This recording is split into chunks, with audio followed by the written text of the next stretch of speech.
All right, so we're going right into it now. And we're doing another episode where we're going to release it on both our platforms. Yeah. Endless Endeavor and the Compassionate Viking. I like doing that. I do too. Me and Will just did that last episode with his Pacific Islander podcast. And I think it just gets your message out. And then it also allows us to kind of cross-pollinate. Right. If people dig you, they can find your platform. If people dig me from yours, and it's what podcasting is all about. And so before we open up, I told you about this new device that I got. Yeah. You literally you type it in whatever hertz. It's a frequency generator. A frequency generator.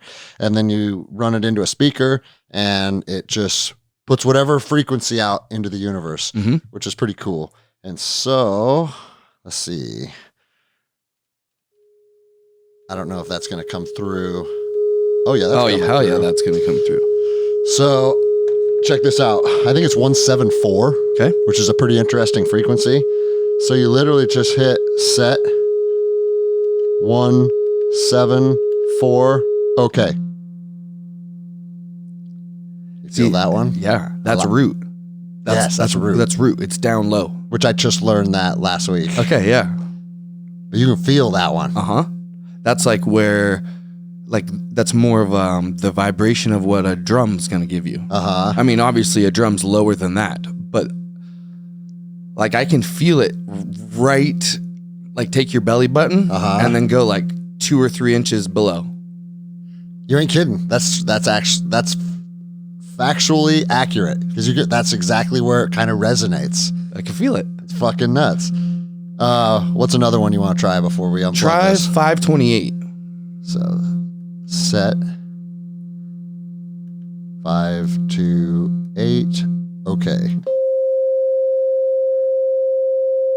Right here in my heart.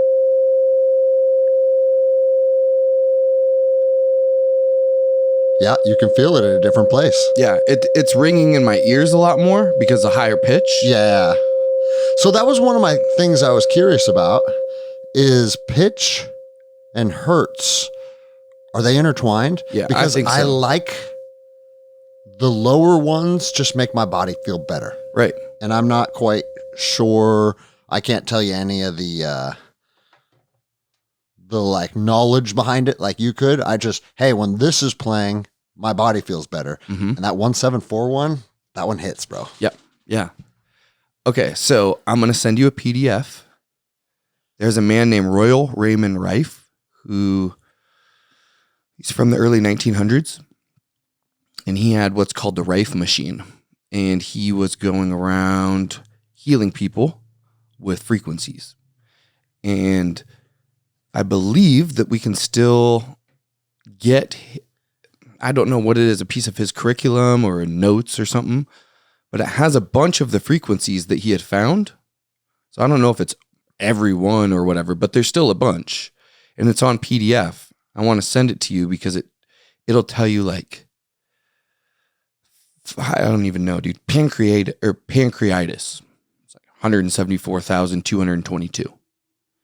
Okay, so he's been able to figure out the correlation between specific frequencies and then how they heal or interact with the body. Right. And then he's annotated that. Yeah, and he has thousands. Wow. Thousands. Well, bro, that's what was interesting about this because it's like, a lot. You go to YouTube and it's like, hey, listen to this for spiritual healing, or listen to this for like root chakra, like you just said with the last one, right? But this one, you can literally type in anything you want. Also, like what we talked about on the last podcast, I was with you and Tobin about how the music industry has converted 432 hertz over to 440 hertz. We talked about this. Yeah. And even so if you find something on YouTube or Spotify or whatever it is, even if it says 432 hertz or 528 or 174 or whatever it is, the platform that it's on is converting it to 440 hertz on the way out. So there's two things happening. It's still staying, you're still staying at that frequency, but the way that it's projecting out is being tampered with. I I'm not fucking advanced enough to give like a full, I don't quite know how to explain it, but I do understand what's happening. So obviously if the frequency is being changed, the results and how it interacts with your body are going to be different as well. Right. So it's not pure like what you have right now. You have a pure generator being sent directly out a speaker. Well, and that was my next question. Because I type in 528, how do we know that's what we're getting? Because it's not being converted through a third-party platform. Okay. It's going straight from the generator out of the speaker. The speaker doesn't have any capability other than projecting sound. Yeah, just right. So it's just projecting. Putting out whatever you're inputting into it. Right. But if we took that, record it on this, like I would not be surprised. Matter of fact, I believe that this will happen. When this podcast comes out on our platforms, when the listeners listen to this podcast and they heard that in the background, it will not be what we just heard. It will sound like it, but it's being pushed out at 440 hertz rather than 432. Is that do you think there's like, it's intentionally being changed? Yes. With like a nefarious ideology or, okay. Yes. Because what I was wondering is maybe it's just like the way in which we produce things or whatever that might be. No. It's the CIA started this with like the Beatles and shit.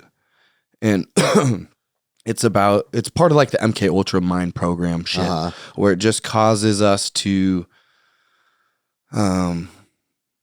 be in certain brain waves, produce certain vibrations. It just fucks with us. So do you think like, hey, you got this band like Korn. Mm-hmm. We'll just use Korn, for example. They're putting out what they think sounds, I mean, and I was a musician for a long time. Like you literally just get together with a group of guys and you start playing stuff and something about a certain chord progression or certain tone just kind of hits and you're like, that's the one. Right. Yep. So I know there are some musicians that very intentionally target certain frequencies because they want their listeners to feel a specific mood, where I would guess most bands are just feeling the energy as opposed to having any understanding of that. Right. So then their music gets produced and you're saying outside of their knowledge, right, the frequency gets, the record labels gets retarded, I guess you could say. Right. So they record it, they do all their things. And this doesn't mean that it sounds bad or that when we listen to an album, it's shitty. That's not what this is. This is simple. It's literally from 432 to 440. So that's 8 hertz difference. That 8 hertz difference creates dissonance rather than resonance within us. So although it still sounds and feels good because it's very similar. Let's do an experiment right now. Okay. Let's do 432 and then 440. Okay. And I want to see if we can, you'll probably be able to feel a difference. Maybe. I've never done this. All right. Let me get the speaker back on here.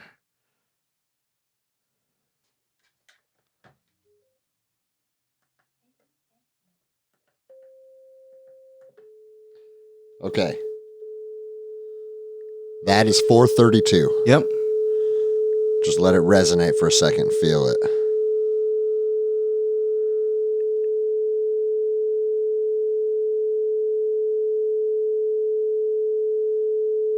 What do you? I feel it higher up. Right. I was just gonna say it. This is Shruti Box right here. Okay. Yep. All right. And now set 440.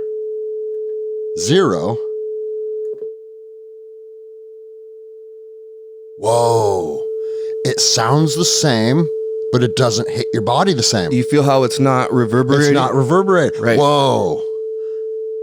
So you're right. The music's going to sound the same. Right. But it's not doing. But I can't feel it. The same way. We can still feel it, but it's not. This is why when you go see the band live. I hear it in my ears. Right. I don't feel it in my body. Like here. And this would be interesting for listeners. I'm curious if it affected you guys the same way too, because we'll go back to 432 real quick.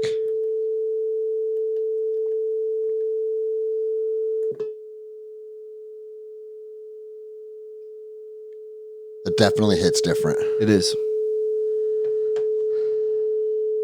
Huh. Fucking love Mythbusters shit. So you guys didn't know you're going to get a little block of instruction on frequency, except we really didn't teach anything because I don't know what to tell you. I don't know either. Other than it did clearly feel different in my body. Right. But it almost sounded the same in my ears. Right. Because the ear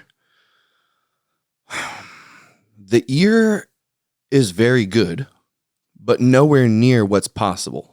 Right? A dog can hear, a fucking whale can hear, a dolphin, all these things can hear much, much better than us. So certain frequencies sound the same to us because we don't have such a broad spectrum. Yeah, exactly. But energy is not something you hear. It's not something you taste. It's not something you see. It's not something you smell or touch. It's a feeling. And the more that we understand the feelings of all things, we can decipher much, much better. That's why, for me, that's how I know things that seem to be invisible to a lot of people, is because I'm going off of a feeling rather than the five senses. So, if I would have never told you anything and we just switched that, like with your eyes closed and a mask on, and then I asked you when you're done, did they feel any different? You probably would have said, you would have said yes. Yes. Did they sound any different? Not really. Not really. Maybe it's like the same tone and pitch, just a little further back or something. You know what I mean? Like it's... Yeah. It just didn't feel like it. I mean, you already said it didn't feel like it was reverberating in your body. Right. And it will be interesting when I listen to this in my car. Right. Is it the same? If it's going to feel different. Mm-hmm. Because that's something I don't quite understand either, is like when it gets pushed out of the platform at 440 hertz, how is it taking, all of these frequencies that I'm using as I'm using my voice on top of the frequencies that we put through there? And then it's converting it to 440 hertz. But yet it's keeping all of the original frequencies at what it is. It's just sending it out at 440 hertz or something. I don't know. It's a little bit above your pay grade. Yeah, a little bit above my pay grade, but there's obviously, I do understand what's happening. I just can't explain it. Yeah, but the other side of it that I was actually thinking about on the drive over here, because I've had one of my buddies that I met through Forge Ferocity, his name's Dave, and he's going to do the podcast. He's coming out next month. Okay, from where? Minnesota. Okay. And he's awesome, right? He's doing Guns and Geese, and then he's going to do a podcast.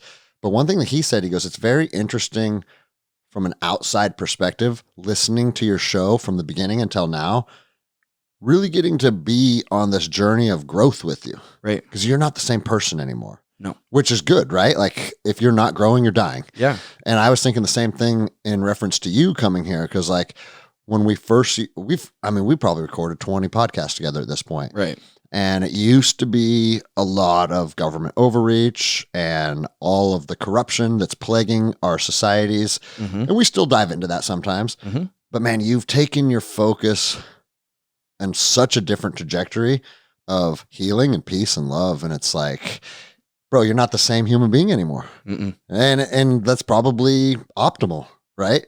Yeah. But it's just interesting being your friend and being able to just kind of observe, but we're also documenting it, which is going to be pretty neat for our kids and whatnot. Yeah. To kind of, like Dave said to me, like being on board this journey and getting to watch you develop on a lot of aspects as a man that might be such a slow process. It's kind of like jiu-jitsu, right? I talked to the team about it the other day because some of the blue belts, when I gave them blue belts, you could tell they're like, oh, I don't know about this. And it's like, no. You're the one that's inside of this flesh suit that's gaining 0.1% increase in capabilities per practice. Right.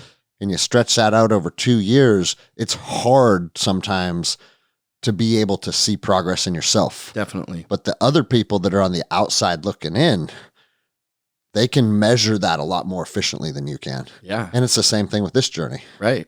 Especially when, even for like you guys, I see you quite often. at least once or twice, 3 times a week Yeah. on the average. For people who like old friends who I haven't seen in a year and a half. Oh, it's fucking glaring. Bro, they don't even know. They're like, it's not even like remotely the same. Yeah. What did you do with Tyler? Right. But then at the same time, I think it catches people off guard. But then after just being with me, it's like, this is way better. Yeah. This is way better. Now it's not, it's like, this is actually probably pretty good to go into because I've had people write me emails saying, you talk about your experiences at a ceremony. You talk about the lessons that you have received while on medicine, or, what it's like to run a ceremony. But how is your life different? How is it changed? Is it better? Is it worse? I mean, we assume it would be better. That's why you keep doing it. But, how does life change outside of all of this shit on a personal day-to-day life? And like you just said, I'm not even the same human being anymore. When in reality, I'm becoming my true self. That my true self is different than the character that I was playing in this movie of mine. Mm-hmm. And I don't regret that character. That character was a badass character. And it got me up to a certain part in my story. But then that character was doing a disservice to me. It wasn't allowing me to keep writing my story in the way that I want to write it. That character needed to fucking lose some shit and gain some different shit. And one of the things is that my own hardness was now not allowing me to trailblaze, and it was becoming a hindrance to me by not allowing myself to feel. Yeah. Which we just talked about. Go ahead. But what do you think of this? Because you're saying like it was a character, it wasn't your true self. Yeah. Almost like it was fake, right? Right. But I say this about myself because I look back on like, when I was a young ranger, when I was a contractor in Iraq, and it's like, that's not who I am anymore, but that is who I needed to be at the time. Exactly my point. Yeah. And so like being that person, I don't think there was any fakeness to it, or that I hadn't found myself yet. Because I still don't think that I've found myself yet. Like this journey. That's a lifelong. That's what I'm saying, right? That's forever. So I look at it like that phase of my life, as with all phases of my life, I'm trying to figure it out, find who I am, find what my purpose is, find what my passions are. And it was just a big necessary step. That was what you had to be. Mm-hmm. And for me, this is what I had to be. That was the Tyler that I needed to embody in order for me to endure whatever I endured. That was the only way I knew how to do it. I mean, maybe there was a different way, but would it work, or would I listen to them? So in my life, I realized like who I am now, I wouldn't have been able to do it back then because I would have been way too weak and vulnerable. I had to live this life the way it is in order for me to receive what I'm receiving. Yes. Growing up hard. Right. Eating fucking one raw potato a night for your food. Right. Like just fucking. You lived a gnarly life, bro. I did. And going from I am this way because my life happened to me and therefore this is it. Yeah. To we always have a choice. And that choice is I am still a hard person. None of my hardness has gone away. If you ask anyone here at jiu-jitsu, they say since Tyler fucking learned about stones and bones, he's now a fucking pussy. Yeah. Right? I could choke Tyler out with ease now. Right. So that's not the truth. And maybe that is for some people because who they have been, the character that they picked. They want to move far away from that. It's not their true selves. I see. Some people have been told that, let's say a poet's this weak, soft, frail writer when we grow up with fucking guns or cops and robbers and cowboys and shoot 'em up movies and the warriors, and that's where the chicks are going to be. Mhm. You want chicks, you want to be badass, then you have to be this way. Well, you take a poet and he disregards that because of vulnerability, being different, not being accepted, whatever it may be, and becomes a warrior. Only to find out that he's a warrior in his own way. It's not that a poet is any more gay than a warrior. Yeah. You know what I mean? Like, In fact, some poets are badass. that's my point, is that we put these stipulations on everything, but we take it on as its truth. Yeah. So then we build these characters around this stuff. And what I have noticed is for me is that two things. Someone asked me the other day what spirituality is to me, and I said it's evolution of the soul. But what does that even mean? And I think even more than that is that the reason why it's so intriguing for me is because it's the only path that I've seen that really teaches me how to overcome fear. Mhm. Because we have fears in so many different ways. It's not just like fear of death or fear of something bad happening to our children. We have subconscious fears about all sorts of shit. And so it's helped with that. The hardness, the character of me becoming a badass, has helped me embrace and embody my soulful self. Because if someone wants to make fun of me now, I don't give a fuck.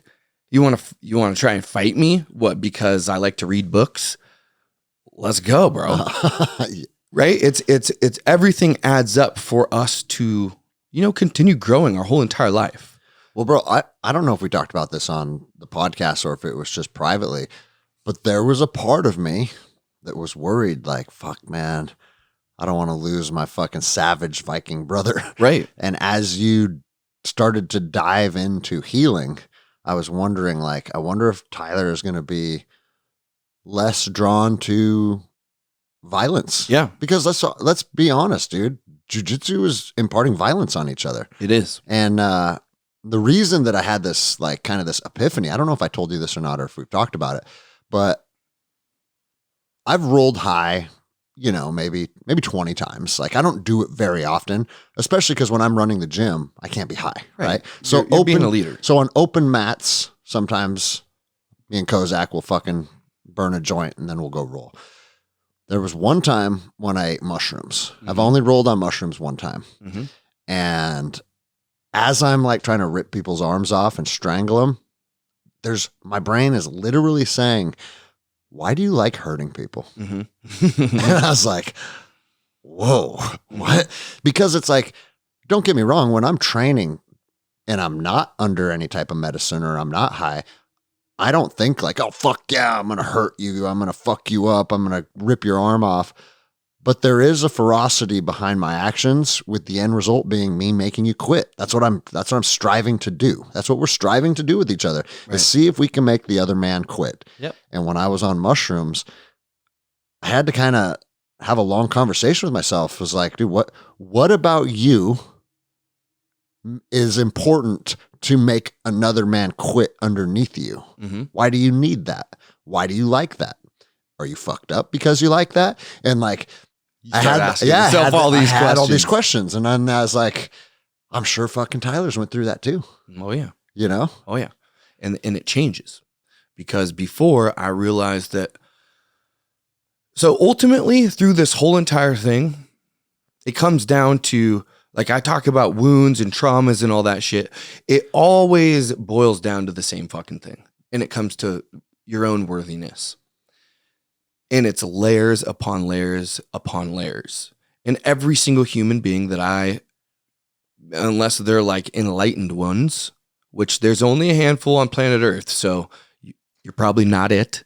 If you're wondering if you're it or not, you're probably not. Is self-worth wounds. And as I've peeled the onion and fucking heal these wounds, ultimately what it comes down to is why I used to want to fight is not the reason why I want to fight now. Why I used to want to fight was for pride, was for ego. If I'm a badass in the room, then I'll have approval. I will be thought of in a certain way. And it makes me feel good that I'm learning skills and getting in shape. Like it's always, like I said, layers of things. It's never just one fucking ingredient. And as I've healed, I've gone through the same thoughts. Why the fuck do I want to hurt this human being? Well, it used to be because I win and you lose. Yeah. Right? And that is still there. But it's not about approval anymore. I don't give a fuck what these people think of me in here. If I hold myself of high standard, honor, integrity, love, they're probably going to think highly of me. And if they don't like me, I probably don't really want to hang out with them anyways. Yeah. But here at the gym, we all love that. Yes. So then it comes to, well, do I even like fighting? Do I even want to impart violence on somebody? And the answer is, yeah, I'm a warrior. I've always been a warrior. Well, and I look at it like this, because it doesn't matter how much you ascend spiritually or how much you come into like understanding your true self. These phrases that you've been using about developing your own soul, right? We still occupy a physical realm. Right. And there is still a propensity for a meth addict at the bus stop to try and grab your backpack. Right. You're still an animal. That's what I'm saying. Those things still exist. Right. And so, yeah, you could be some fucking spiritual guru who can sit down and fucking meditate and claim to be enlightened. But what happens when someone tries to grab your daughter? Right. Right. So like, I find like we have to understand, as long as we're occupying the physical realm, there are realms in which we occupy where combat can be imminent. And that's always going to be a part of who we are as men, because at the end of the day, that's the reality of the place we're currently occupying. Right. And something that kind of dovetails right into that you told me 3 weeks ago. You're like, as I moved towards spirituality more, I started to become less attached to some of the realities of this life, such as fucking earning money. Mm-hmm. And you're like, and now I've kind of taken a step back and realized like, oh, there is still some games that we have to play on planet Earth to optimize our lives. And you've went back and done some metal fabricating over the last couple of weeks, because you're like, dude, I thought it was all this, and then I thought it was all that. But the truth is it's a little bit of everything, and it's somewhere in between. That's it. Is because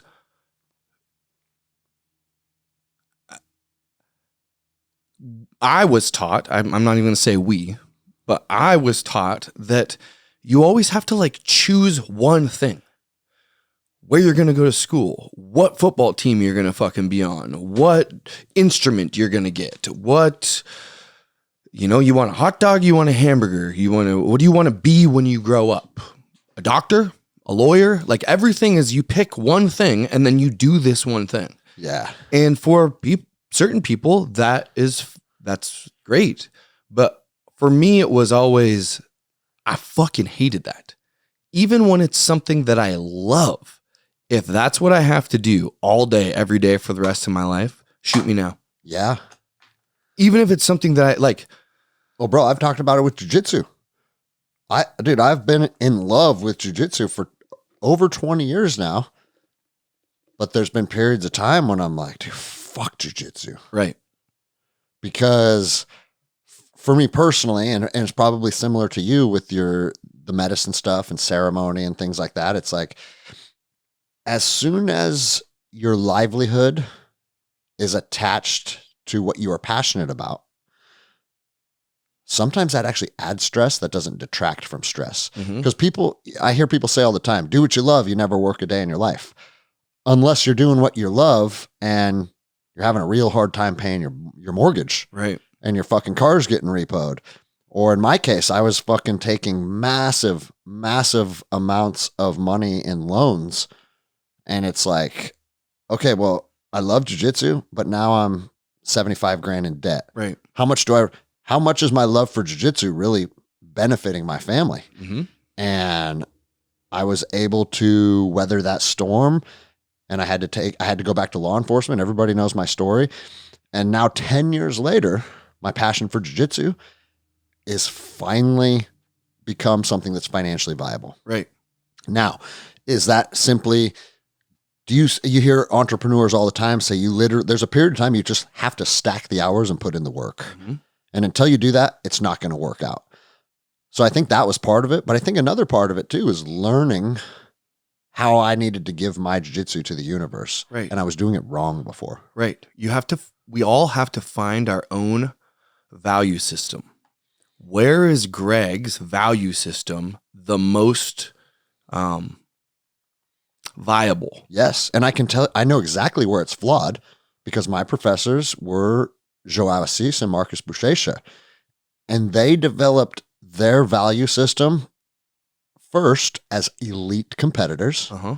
And then from having that on their resume, they were able to build both like reputations for themselves and gyms and then it happened, right? Right. So there's always a part of me that thought, without having that elite resume, I'm never going to be on their level. So I'll never quite be where they're at. And I'm not going to be able to obtain what they have obtained. Right. And it was such a backwards way of thinking. Right. Because There's the self-worth right there. Because they had a very different path than jiu-jitsu. Right.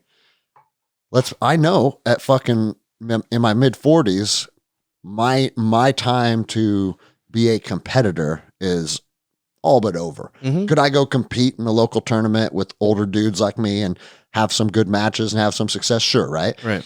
But I'm never going to build a reputation of who I am based on people watching me at a world championship. Mm-hmm. But this is what I've come to realize. Those guys are still good friends of mine. They're guys that I hold in an extremely high regard, but neither one of them can outperform me when it comes to building culture. Right. And building a team of people that love each other. That's not detracting from their ability to do that. You go down to Electric Jiu-Jitsu in Huntington, you'll see a very similar vibe, right? But I'm on that level now, and I know it. Right. Because the truth is right out there on the mats, and you see it every night. You can only come to class so many times when we have 50 smiling faces and people beaming positive energy before you realize, oh, I have figured out a fucking solution to the problem that I was feeling of not being able to bring that level of jiu-jitsu to people. Right. You healed that little wound you had of their essentially better than me. It's imposter syndrome. Right. It is. That's what it was. By finding your own value system and then believing in yourself.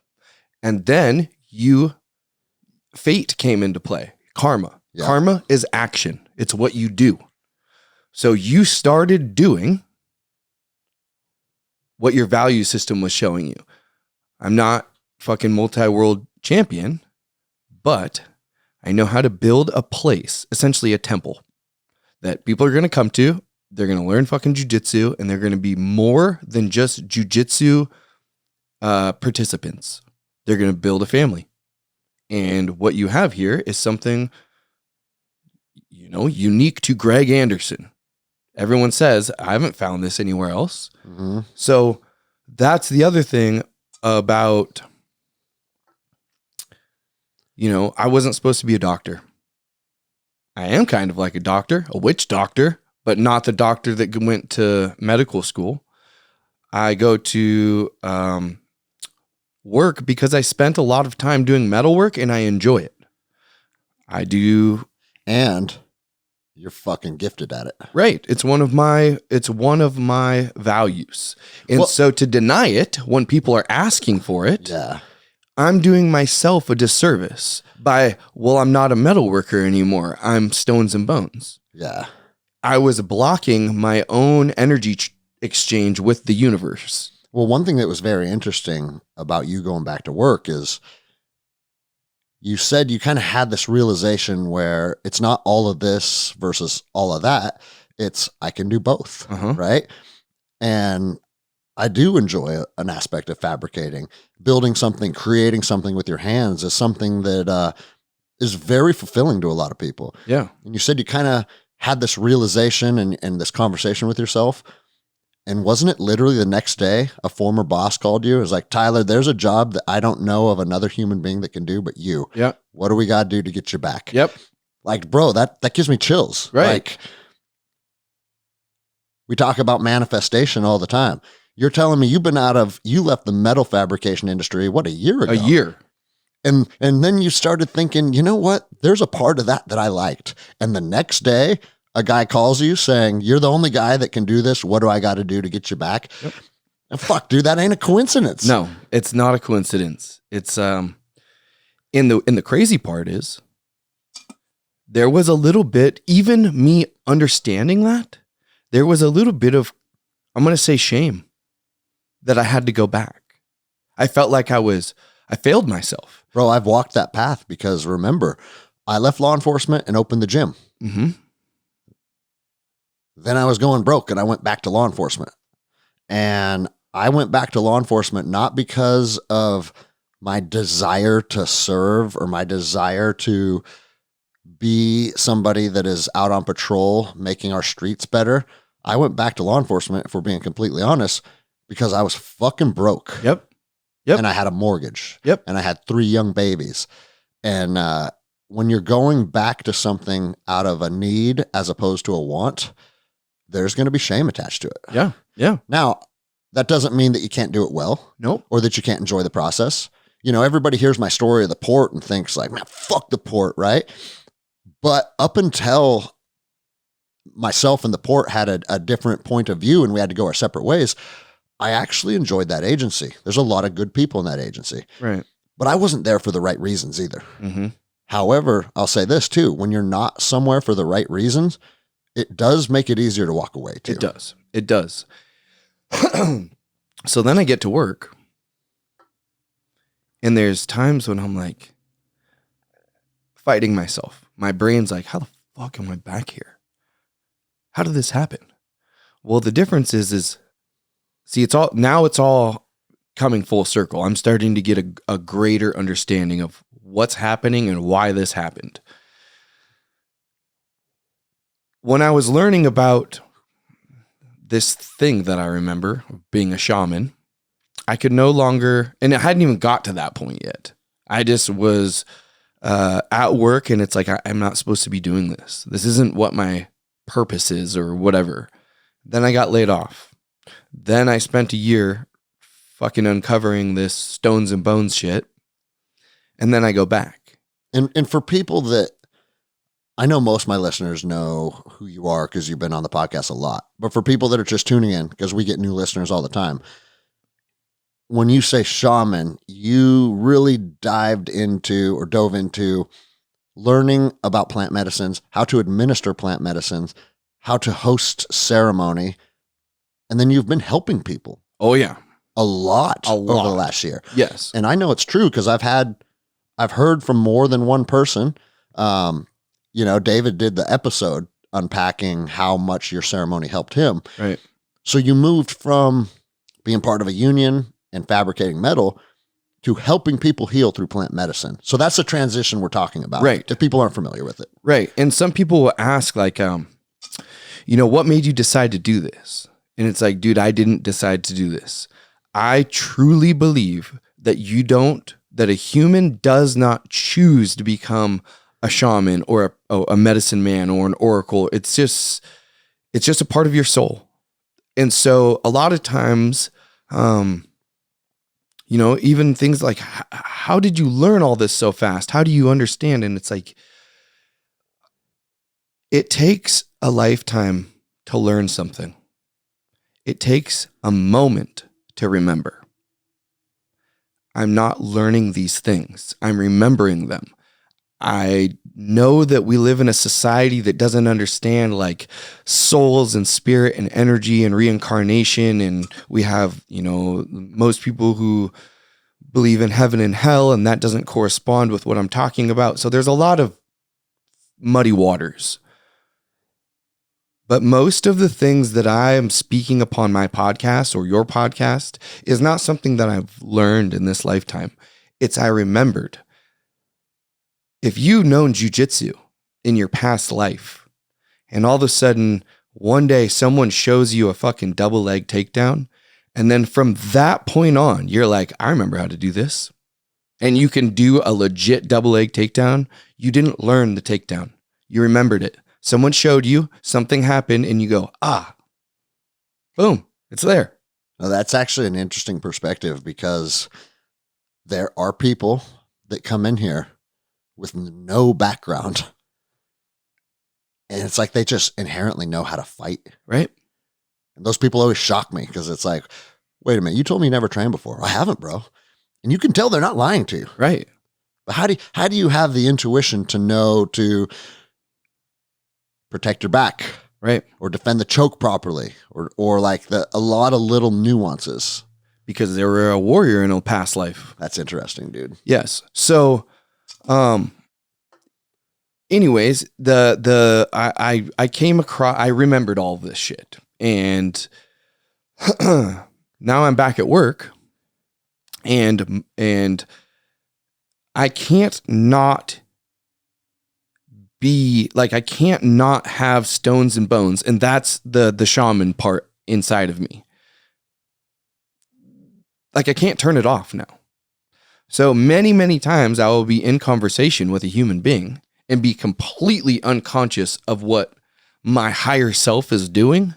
But I will be doing like healing work or talk therapy, but I'm unaware of it until all of a sudden I see the energy happen of this person go, or I feel different. Like, I don't know how to explain it, but I'm like, oh, fuck, I did it again. Well, it was bothering me at first because I would put myself and other people in this situation that gets really fucking awkward without meaning to. This happened with one of our good friends. We were hanging out, and this isn't at work. We were hanging out, and I was asked to go and take mushrooms. And this was the first time that I took mushrooms outside of like a ceremonial setting. Well, it gets to this long story, and then pretty soon I feel what's going on. And I'm like, is there emotional attachment to this? And then the other guys are like, no, I don't feel that's true at all. And I'm like, you guys are out of touch with your fucking feelings, because I'm telling you right now, I know exactly what's going on. But I was unaware until that point. And then that person, I can feel them. Their heart starts racing. They get shallow breath. They go right into fight or flight. And I can feel it because it happens to me. All of a sudden, my heart's racing. I'm short of breath, and I'm feeling like this. Well, that's not my energy. My energy's this right here. Is that why you've been a very, very big proponent? I've heard you say it a lot lately. Is you're like, I'm not going to attempt to fucking heal anybody. No. Unless they come to me and say, hey, I want to work with you. Right. Because what happens is I've realized that what's invisible to most people is not invisible to me anymore. Well, I'm unaware that it's still invisible to them. If I open a wound or pick out a wound or fester a wound to heal it, and you're not ready to heal it, it's just exasperating. Oh, it's going to make it so much worse. And that's not what I'm about. I don't want to make it worse. It will surface when it's ready. So I have to wait for them to come to me. Well, this person's like, I don't know why, but I'm so fucking mad at you right now, Tyler. And I'm like, I know. Which, if we're being honest, that's not a real fair thing to do to people. Not at all. If they're just trying to hang out and have an enjoyable evening with a homie. Right. And bro, I feel that too, right? Like, I still want to be able to hang out with you. And don't get me wrong, if you think that there's something we need to unpack, I'm your homie. You can come to me. Greg, let's go out in the woods and let's discuss this. Right. But then there's going to be intentions behind it. Right. As opposed to we're just down fishing on my beach, having a fire. And then you want to be like, Greg, there's something you need to think about. Right. Because you're right. It's not right. And I've had, it's funny you say this because I've had, and I'm not going to say any names. We can talk off air, but I've had one of my buddies who is becoming more and more immersed in the plant medicine world try and come to me and be like, hey, I think you need to do healing here. I think you need to do some healing there. And my initial gut reaction is, you don't need to fucking worry about me. Right. Right. And does that mean that I'm putting walls up, or does that mean like there's also a reality is like, dude, sometimes I don't need to fucking always be focused on my healing. No. Sometimes I just want to enjoy the moment and share time and space with people. Yeah, the other thing is like there's just so much misconception about what this whole thing is. If you're seeking it, you ain't gonna get it. It don't work like that. If you're seeking, you're in your mind. That means you're thinking. Well, if you haven't figured it out with your thoughts already, you probably ain't gonna. It's the same toolbox. It's like going back to you don't have the fucking tool. So it's not something you seek out. You open the different drawers of your toolbox and you're like, where the fuck is this set of pliers at? Right. God damn it. I don't have it. It's not here. Right. And all day you're just opening the drawer again. Yeah. And it's like, no. That's a waste of fucking time. The other thing is that just like in jiu-jitsu, this is an individual journey. I have no idea what it's like to be Greg. I am not Greg. I don't know the lessons that Greg came here to learn. I don't know the time frame he's on. I don't know where he's at in his journey. And I am not God.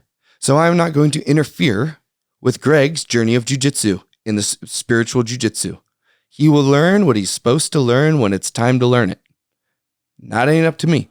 Now, if Greg gets to the point where he thinks maybe Tyler might be able to help him learn this, whether it's a new move or a concept or whatever it is, he will come to me. If he trusts me and that I leave that door open, which that door is open to all human beings. All human beings. If you feel that Tyler can help you, come to me. But I don't go out and seek to help people because I don't want to interfere with their teachings and their learnings. If I was to do that, I would be messing with their fate, their karma. I don't want that karma on me. I don't want to have to come back here and relive some bullshit because I tried to help my friend when maybe he was literally 1 month away from figuring it out. Yeah. Bro, this is fascinating because how many times have you seen this where a new white belt has been doing jiu-jitsu for 4 months? So he's been doing it long enough where he understands like, oh, dude, I just learned this cool sequence from this Kimura trap system, right? Yep. And then you come in one day and he has one of the brand new white belts and he's over in the corner showing him this Kimura hub. Mm-hmm. And it's like, bro, you're not ready to teach this yet. Right. Like, it's cool that it's working for you and that you're finding value in it. But just because it's working for you doesn't mean you have the expertise to impart it on others yet. And that happens all the time. And I'm sure we've both been guilty of that when we were young in jiu-jitsu, right? Yeah. And that's what how we every episode we have to say jiu-jitsu mirrors life. Right. Because there's been plenty of times I've walked over and been like, hey, let's focus on what we're talking about. I see you kind of going off on some different rabbit holes and just rein it back in. Okay. Mm-hmm. Mm-hmm. And that's kind of the same thing is like, hey, you focus on you. If you are healed enough in whatever, maybe you've never had any wounds in that particular category, the people will come to you. The reason why people come to Greg for jiu-jitsu is because Greg doesn't have wounds at this particular moment in combat. Maybe he has, maybe he hasn't, but now he doesn't. So therefore, people are going to come to you because you're an open vessel for that. You'll teach, like there's nothing that's going to trigger you in this. Yeah. Even if you got punched in the face, you'd be like, what the fuck? You know what I mean? Yeah, like you wouldn't just come unglued and kill this person. That's how it is in all categories. And so, yeah, it's this path is fucking crazy because I should take that back. It's not even a path. It's spirituality is not a path. It is a place. And it's a place that I have figured out. Like I have a home there. I go there all the time. I don't need to sit in a fucking monastery or my room and meditate to fucking Shiva in order for me to be spiritual. There is people who want to do that. But if you try to put that in a box, then you're missing the whole concept. There is no box. It's just being conscious. So would you say that it is almost counterproductive to encourage people to seek healing? I think so. Yeah. I mean, because dude, in the special operations community, it's running rampant because a lot of guys have found tremendous benefits in like ibogaine and ayahuasca particularly. Right. So, and then as soon as people find that it helped them heal, they become a huge advocate for it. Right. And you see people like, dude, my so-and-so is hosting a ceremony at this time. And it's like, it's out on Instagram and they're trying to elicit people to join. And it's, let's get into all this. I'm just curious of what your perspective is on that because it's like, hey, maybe you're scrolling Instagram and you see that and it resonates with you. Right. But if you're trying to almost talk someone into it and they're not ready for it, like what's the point of that? That's why our delivery, it matters. Everything is energy. Going back to the fucking frequency generator. Our heart is a frequency generator. It emits an energy.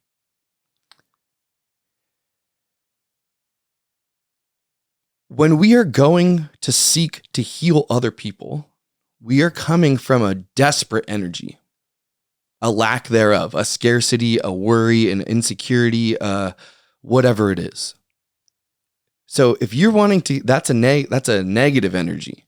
If you're thinking that you're going to attract a positive energy with a negative energy, you can go ahead and keep doing that. Let me know how that works out for you. It just doesn't work that way. It goes against the laws of nature. I also am not against talking about topics. Mm-hmm. I tell people I do jujitsu. I don't say you should do jujitsu or I think it would benefit you. Or I talk about me going to jujitsu and what it's done for me and why I continue to go. So yeah, there's a very big difference, or maybe not a big difference, maybe a very fine line between sharing ideas versus almost setting expectations on people. Right. Because there's two types of, in my opinion, two types of people living right now on planet Earth.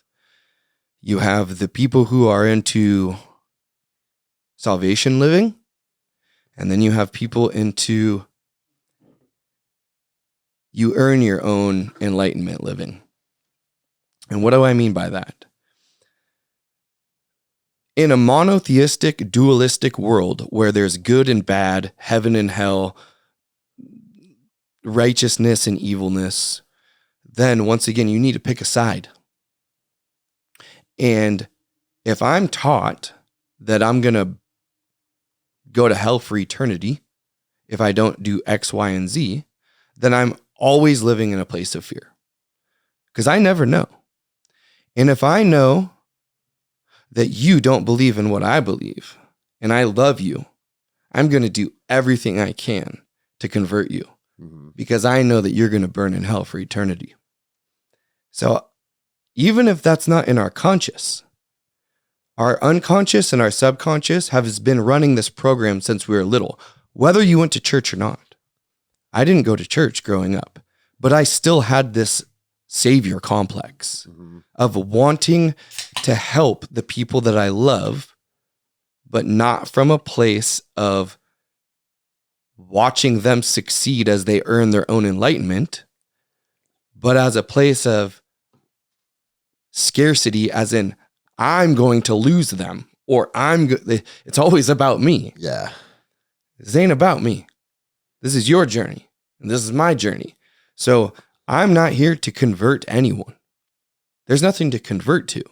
And, Jesus is a way that works for many, but it's a way, not the way. My way is a way that works for many. It's a way, not the way.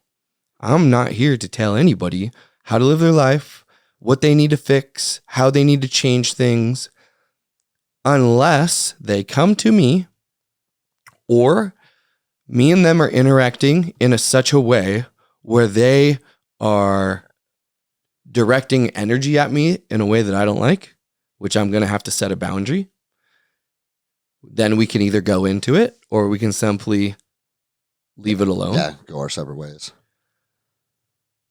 Or if I see them doing harm towards somebody else who's unaware of it. Or I guess maybe, see, there's a fine line of when you should interject. Like I've seen some fucked up shit at ceremonies. Yeah. Where the warrior in Tyler wants to fucking handle this shit ASAP. And I think if I would have seen these things prior, like a couple years ago, I would have. But now when I see it, I also go, is anyone going to die from this? No. Is there any broken bone? Like we can go to the hospital? No. Then maybe it was meant, there's some type of lesson teaching. So just let it play out. Let it play out. I don't like it. But for me to interfere with someone's own self-divinity of awareness and earned enlightenment, whatever that means to you, knowledge, wisdom, growth, that's of the gravest insults. That's what we're supposed to be doing. Becoming aware of ourselves, learning about ourselves. What does Greg like to do? What does Tyler like to do? What fucking irritates me?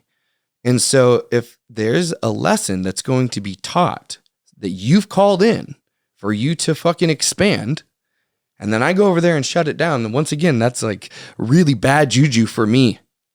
I don't want any part of that. I got my own shit to take care of. So let's get into what you said about the military and going to these ceremonies and whatnot. Right now, because this is a very ancient, old way of living, it's in all of our DNA. All of our Akashic records holds this way. So Disney movies create fairy tales. Hollywood movies create, sci-fi and fairy tales. And we all love it because we know that there's a truth to it. I'm not saying that Snow White and the Seven Dwarfs is the truth. I'm saying there's truth within it. Truth within Cinderella, truth within Avatar, truth within the Matrix, right? All of these things have truth within it. So right now, spirituality is almost trendy, it seems like.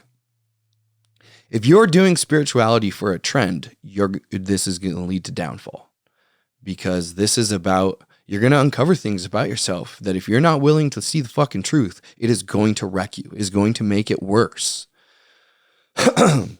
So my thing is this. Do I believe plant medicines can help in healing when it comes to veterans or homeless or human beings? 100%. But plant medicines are extremely powerful. What is it? Entheogens or whatever? Meaning, just like anything, something that has a lot of power needs to be held with caution. When we take these medicines and they open up, they literally broaden our consciousness. They expand the frequencies. We're open to new channels. And there is dark shit. If there's good shit, there's bad shit. If there's light beings, then there's shadow beings. So my suggestion would be like, if you are in a dark place, but yet you're being called to one of these things, talk to the shaman, look at them in their fucking eyes, shake their hand, get a feel for them. Do they go off of your emotions and your instinct and your feelings? It's almost like, who gives a fuck what they look like? Who gives a fuck what they tell you? What does it feel like when you're interacting with this person? Because ultimately, unless you know how to navigate these different realms, you're giving your spirit or soul to another human being. Not fully, but you're giving... You're letting them take the reins. Right. Well, that could lead to not good shit. Well, bro, and that goes back to my first ayahuasca ceremony, my only one, Yeah. where I didn't have good vibes with Right. the guy administering it. And you want to hear something crazy is Jenny went to a ceremony, and I don't know if it was a ceremony or if it was just a meeting, but the facilitator told her, like, hey, that, just so you know, your husband's ceremony he attended was actually bad form, is the wrong one. Yep. And it's like, wait, what? Yeah. Yeah. She could feel that energy. Yep. No good. And I don't know how she was able to do that, but it's interesting because Jenny didn't give her any feedback on any of that. Right. She just came home and said that. And I was like, that's interesting because I already knew that. Right. That's why I fucking walked out of it halfway through, you know? And that's a very good, you could like, here's something where you could look at it in two different ways. You're a victim of it, meaning like you fucking went to ayahuasca and it was a terrible, not the whole thing was terrible, but that certain specific things was not a good experience. Yeah. I don't even want to say it was bad or terrible because my feelings weren't hurt. Nothing bad happened. Right. I just knew that place wasn't for me and it was time to walk away. And that is a very valuable lesson for you because for the rest of your life, if you ever decide to, do X, Y, and Z, you now have a fucking perspective, like something to bounce this off. Yeah. It feels like that. I'm out. Yeah. Now I'm even fucking signing up. Yep. You know what I mean? Whereas, no, this feels nothing like when I went to ayahuasca. Okay, well, then that probably means you're on the other side of the polarity, Yeah. the other side of the spectrum. So everything in life is just this thing for us to be able to discern. So I want to get into the military and the Leos and get into suicide and things like that. After I want to smoke a joint. Okay. But before then, I want to just finish off. Me going back to work now has nothing to do with metalwork.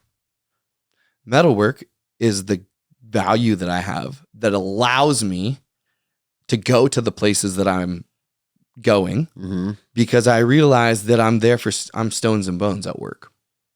So it's one thing when I went to a friend's house and I started healing without me knowing and I started poking wounds.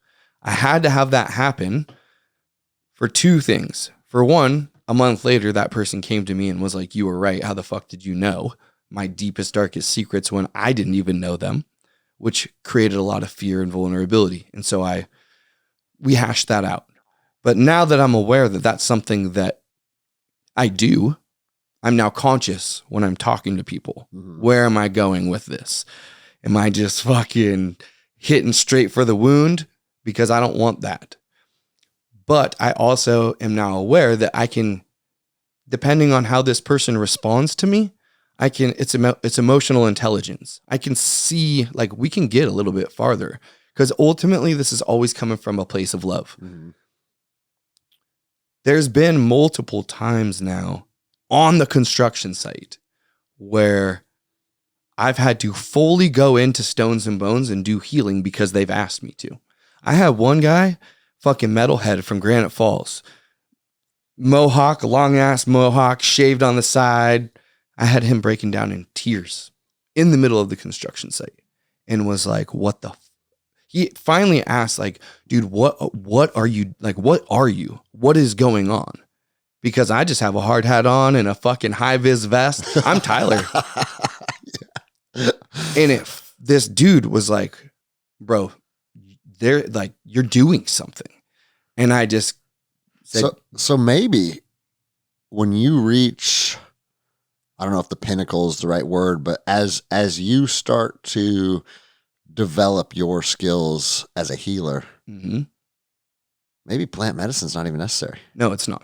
That's what I'm saying. That just kind of just makes everything flow a little easier. But everything that's in there is either in there or it's not in there. I don't need the medicine. And I don't even eat mushrooms. I don't even take any medicine other than marijuana and tobacco. Unless I'm doing a ceremony. And even on a ceremony, I only eat about 1.5 grams of mushrooms in an 8-hour period. Yeah, so it's almost nothing. I don't fucking need it anymore. Yeah. And matter of fact, it starts to do a disservice for me because I realize that the medicine is there to unlock what we already know. It's to help us believe that the answers are already within inside of us.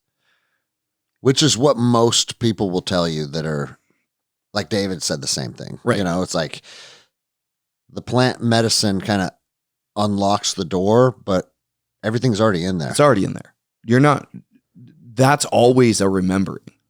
You're not reading a book. It's just information that's coming to you. So you're saying we're never going to eat 10 grams again, bang the drums around the fire and just fucking howl at the moon? I'm not saying no to anything. I'm just saying, I'm not ready for that right now, but at some point I probably will be.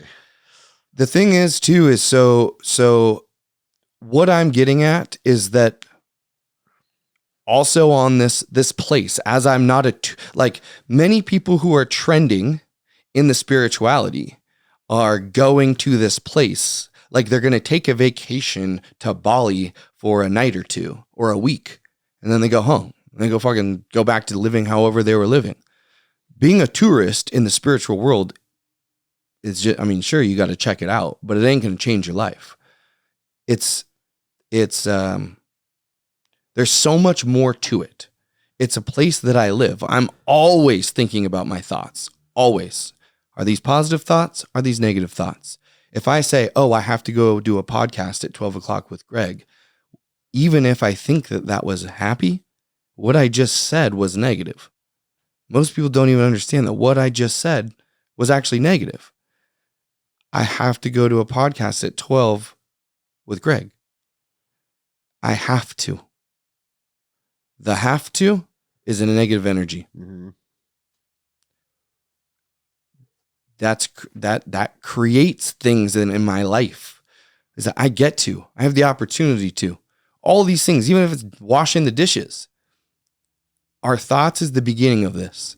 When I drink water after Costa Rica, I've really tried to, and I forget, I probably do it about 70% of the time. But every time I'm drinking something, even that, I think in my head, thank you, element, for rehydrating me and fucking filling me up. Because your thoughts are so fucking powerful that they can turn poison into nectar and nectar into poison. I think I told you about that rabbit, right? Yeah. So now I'm at the construction site and I'm helping heal people on the construction site, which got me to believe that maybe, we talk about the different types or archetypes of spiritual people, the crystal guy, the woo-woo fluffy puff guy, the fucking like all these different people. Well, just like jujitsu guys or veterans, the construction people are the same type of people. Yeah. They're not going to be able to relate very well with the person at the bookstore or the crystal store, but they can relate to me. And so I don't know if people know this, but construction workers are very wounded. They're alcoholics. They don't have a good relationship with their wives. They're angry about their kids. They're always bitching and moaning about how tired and hurt. And, it's just the whole thing is a complaint. But the only way that they know is to go to a rehab facility, be sober for the rest of their lives, and become a part of the AA meeting. Yeah. Fuck, bro. Like I was sitting out on the lawn. We saunaed and then we did some grounding with Stillwell. Literally 2 weeks ago. Okay.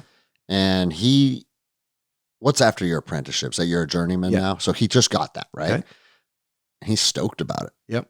And he goes, bro, and he's a commercial electrician. And he goes, dude, I'm fascinated by what I do day in and day out.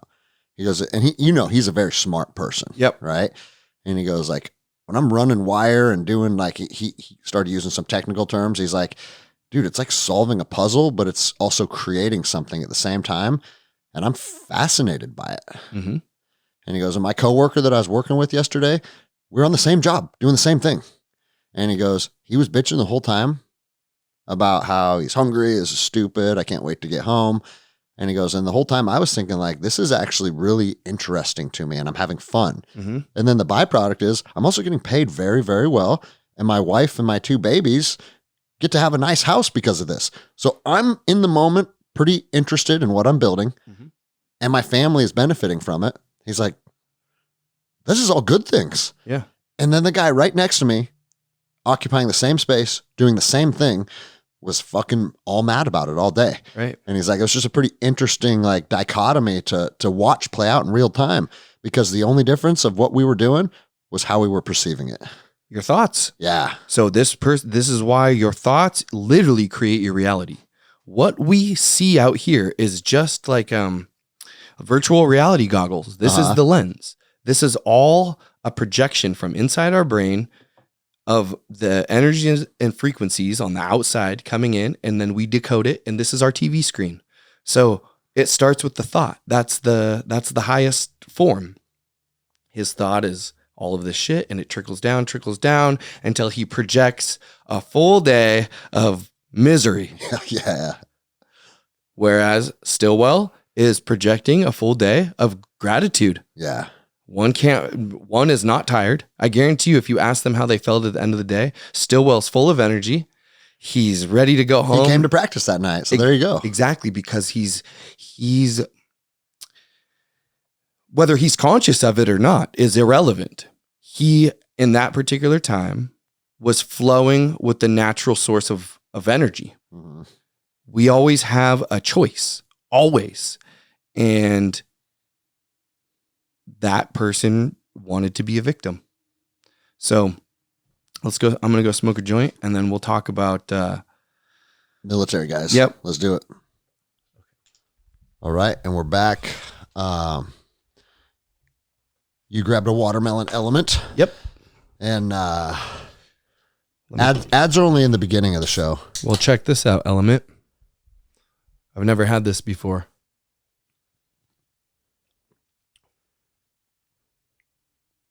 Very good. Pretty fucking I like it. Right? Yep. And if he hated it, guess what? That would stay in the show too. But for those of you watching on YouTube, you can see there's a whole wall of element behind me.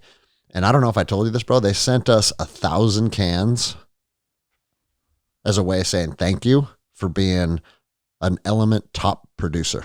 Really? And bro, like we just got a little out of everyone. Dude. It's like we just got a little jiu-jitsu academy in Lake Stevens, Washington, but that fridge gets emptied almost every fucking night. Bro. And people are digging it, dude.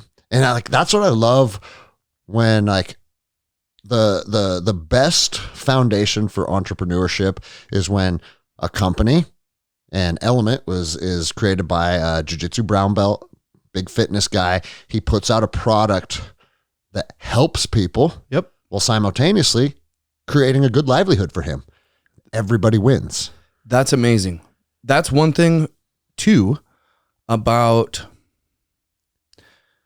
me finding balance between working, like trade working and healing working, is that when I stopped working in the trades and did full just healing, now I'm relying almost on people's trauma to feed my family. Yeah, that's kind of dark. It was fucked up, dude. Dude, I love it. Yeah, it was fucked. It was there's no fucked other up. way to put that other than it's fucked up. Because, bro, check this out. Because you've talked about before, like the lost city of Atlantis. You're like, there's times throughout human history where we were all unified under a positive energy. Yep. And it was love that was permeating our societies, right? Hey, you're fucking out of work if we ever get back there. Right. But that's what you're fighting to get back to. Right. Because I believe that every single human is their own shaman, their own medicine man or woman. They are a self-healing machine. That is what it's designed for. That doesn't mean that everyone is going to be a shaman and facilitate healing other people. But if we all know how to heal ourselves, the way this society and culture works would be completely different. Yeah. Completely different. I had this thing where healing shall not be about money. Now, we live in a world where money is our main way of value exchange or energy exchange. So I understand that with every action, there needs to be an equal or opposite reaction, or else karmic debt builds up. If you're always doing things for me and I don't ever do anything back, and it doesn't need to be tit for tat, it's whatever you feel is equal. Pretty soon, two things will happen. You'll either cut me out, or you'll say, if you want to continue fucking doing this, you have to pay up. Why? Because there's a karmic debt. So with currency, that's how we have to make it work for now, unless someone can barter or be close. But even then, when I go to do healing and it's about, like, if I hate that it's about money.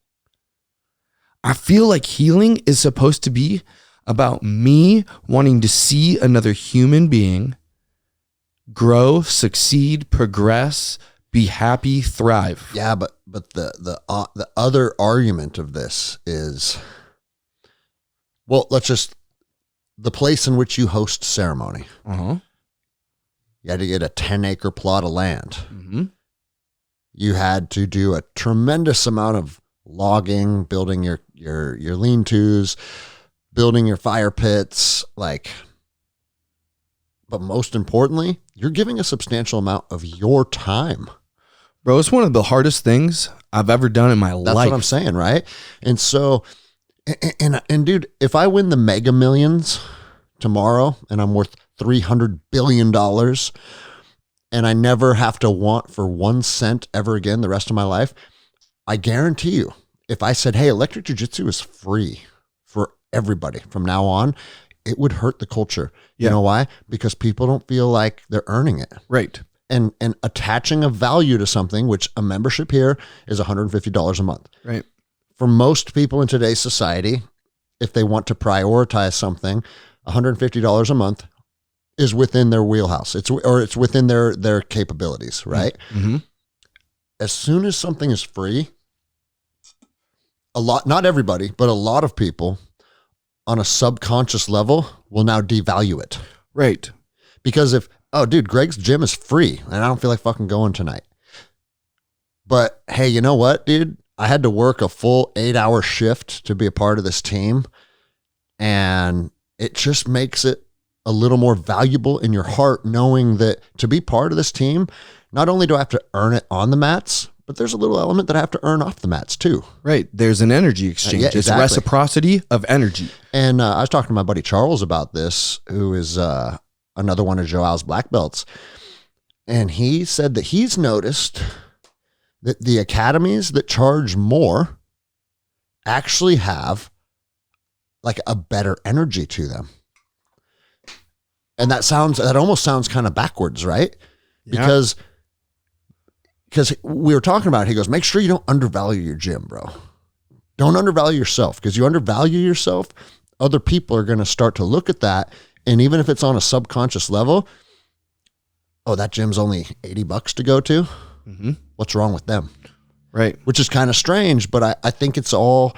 That's the desperate energy thing. Yes. Because what I'm getting at is that you're absolutely right. There has to be, I'm not going to heal you for free. Yeah. Because that doesn't work for me and it doesn't work for you. You won't get the healing that you're supposed to get if you don't put any energy in. And plus, who are the people that want to bitch about you making money healing people? Who would ever bitch about that is people that think that they should get something for free.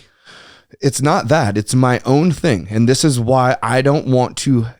It's not about the money. It's about me doing it to provide for my family. Where it's for instance, I'm relying on someone's wounds and trauma to provide for my family. Therefore, I'm coming at this healing. So this is my conclusion.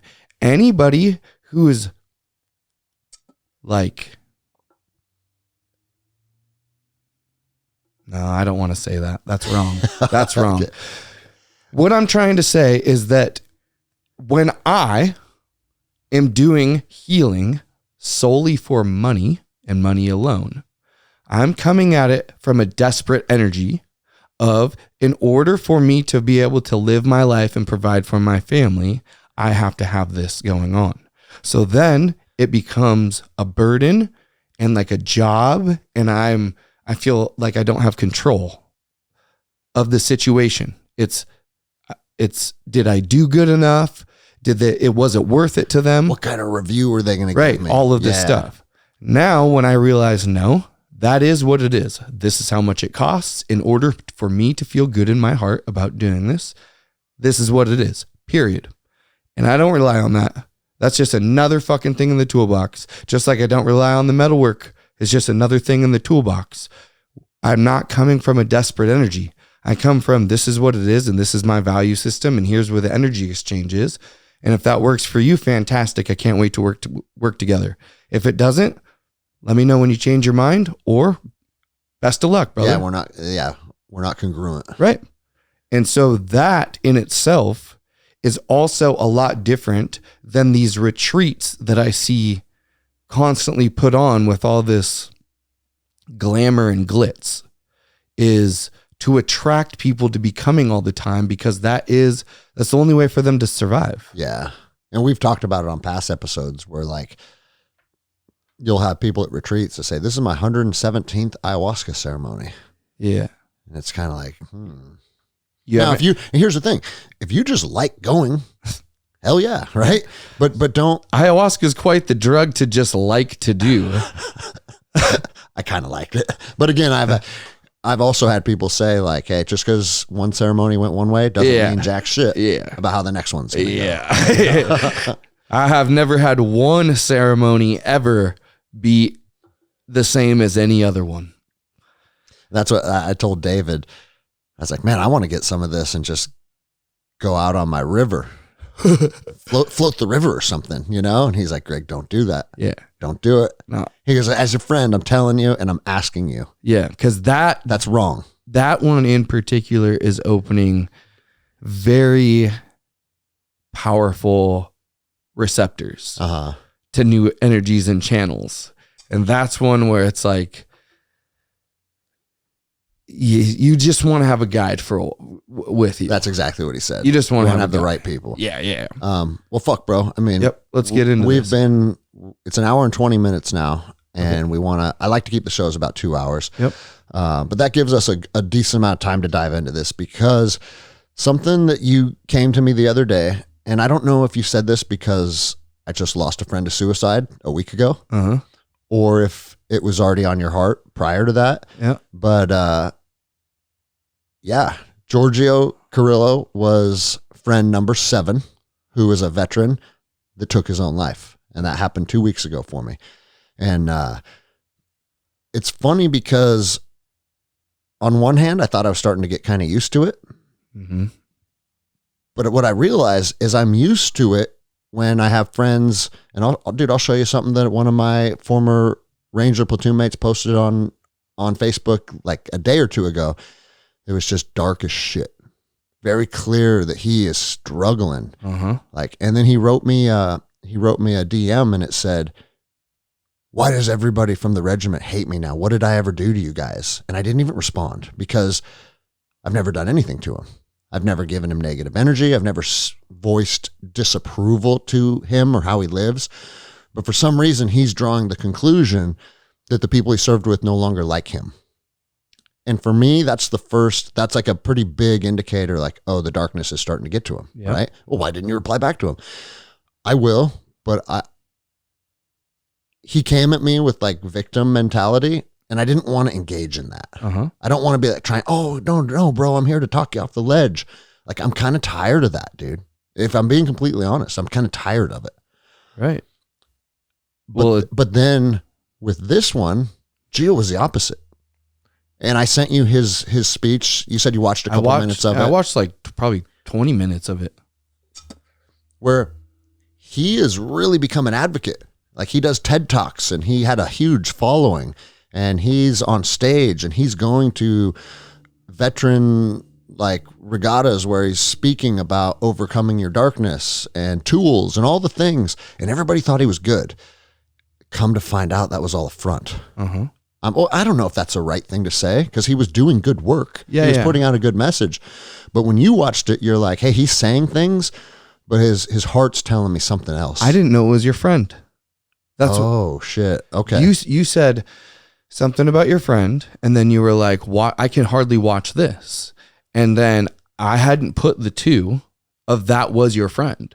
So I was watching this and I was like, this guy is doing good and he's trying. Like, there's two things that happens with our wounds is you have the program of the experience, but then you have the emotion that's attached to it. And so although he was aware and conscious of the traumas that he had endured, he didn't know how to do alchemy and transmute his emotion, his energy. Well, I think that that's even worse because now you're openly talking about all of your deepest, darkest secrets, but you have no way of changing the energy. Mm-hmm. Bro, I'd way rather be unconscious of my deepest, darkest secrets if I don't know how to change the energy. Than have them front and center, but you can't defeat them. Yeah, that's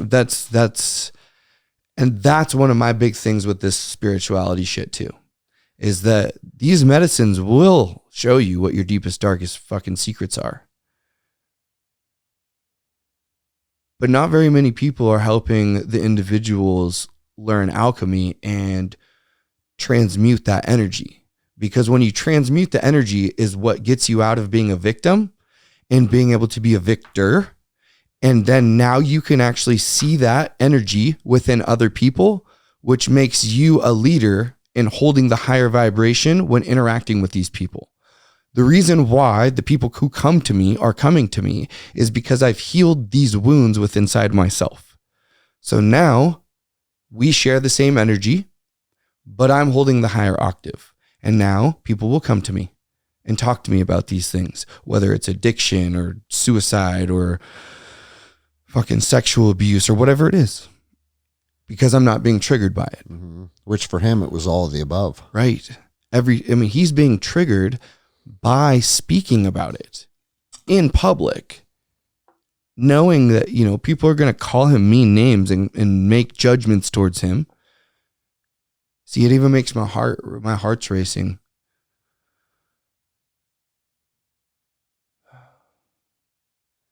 I don't play coulda, shoulda, woulda's with suicide because that game can get dark fast. Right. Because all that does is you take another man's choice and now you're holding some responsibility for it. Mm-hmm.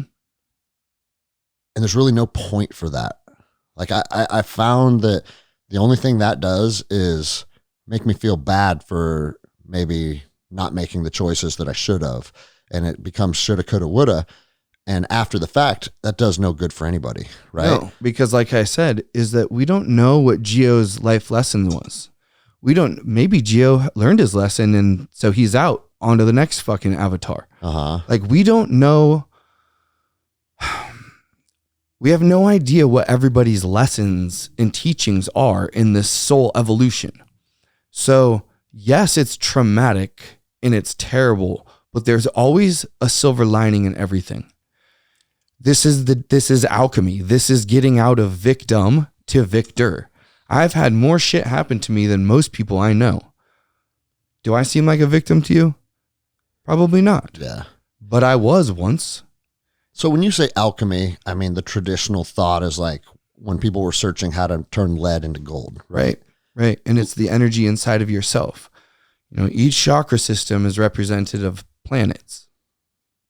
And lead is at the bottom, gold is at the top. So the lead is heavy. It weighs us down and it's gold is the highest, energy conductor.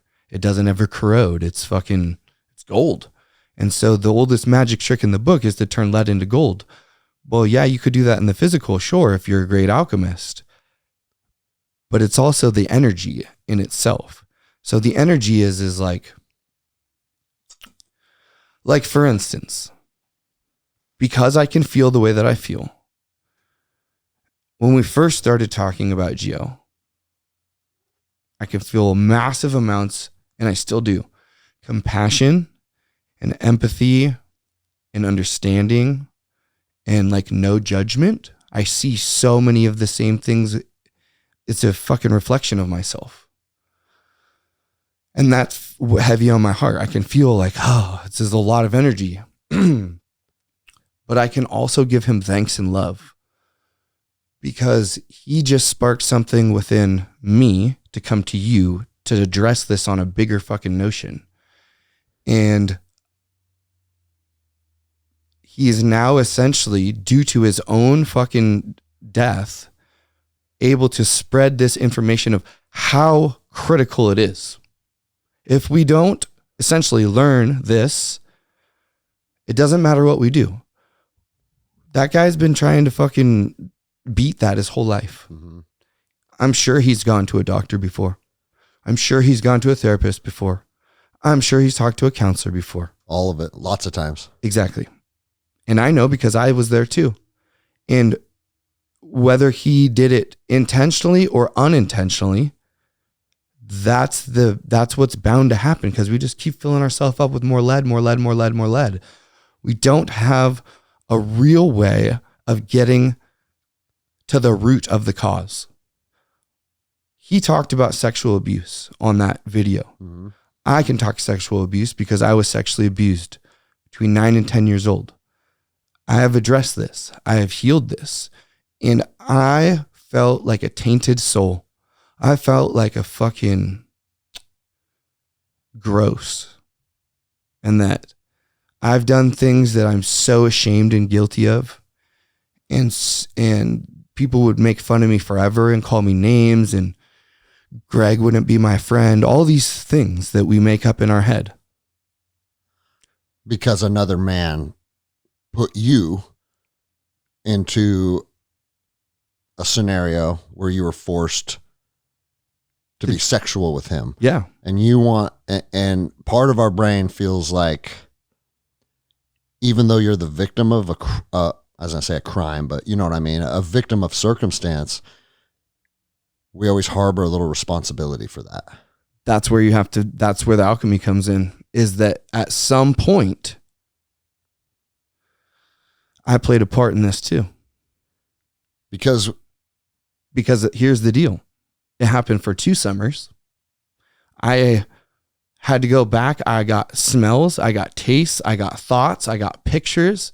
I remember asking to fucking stop, which lets me know that obviously I didn't want to do it. But then at the same time, it happened 2 summers and I didn't tell anybody. So here's on the deeper level. Before that happened, something happened to where I wasn't feeling loved, approved, seen, valued by either my parent, whoever the fuck it is that I thought needed to do this.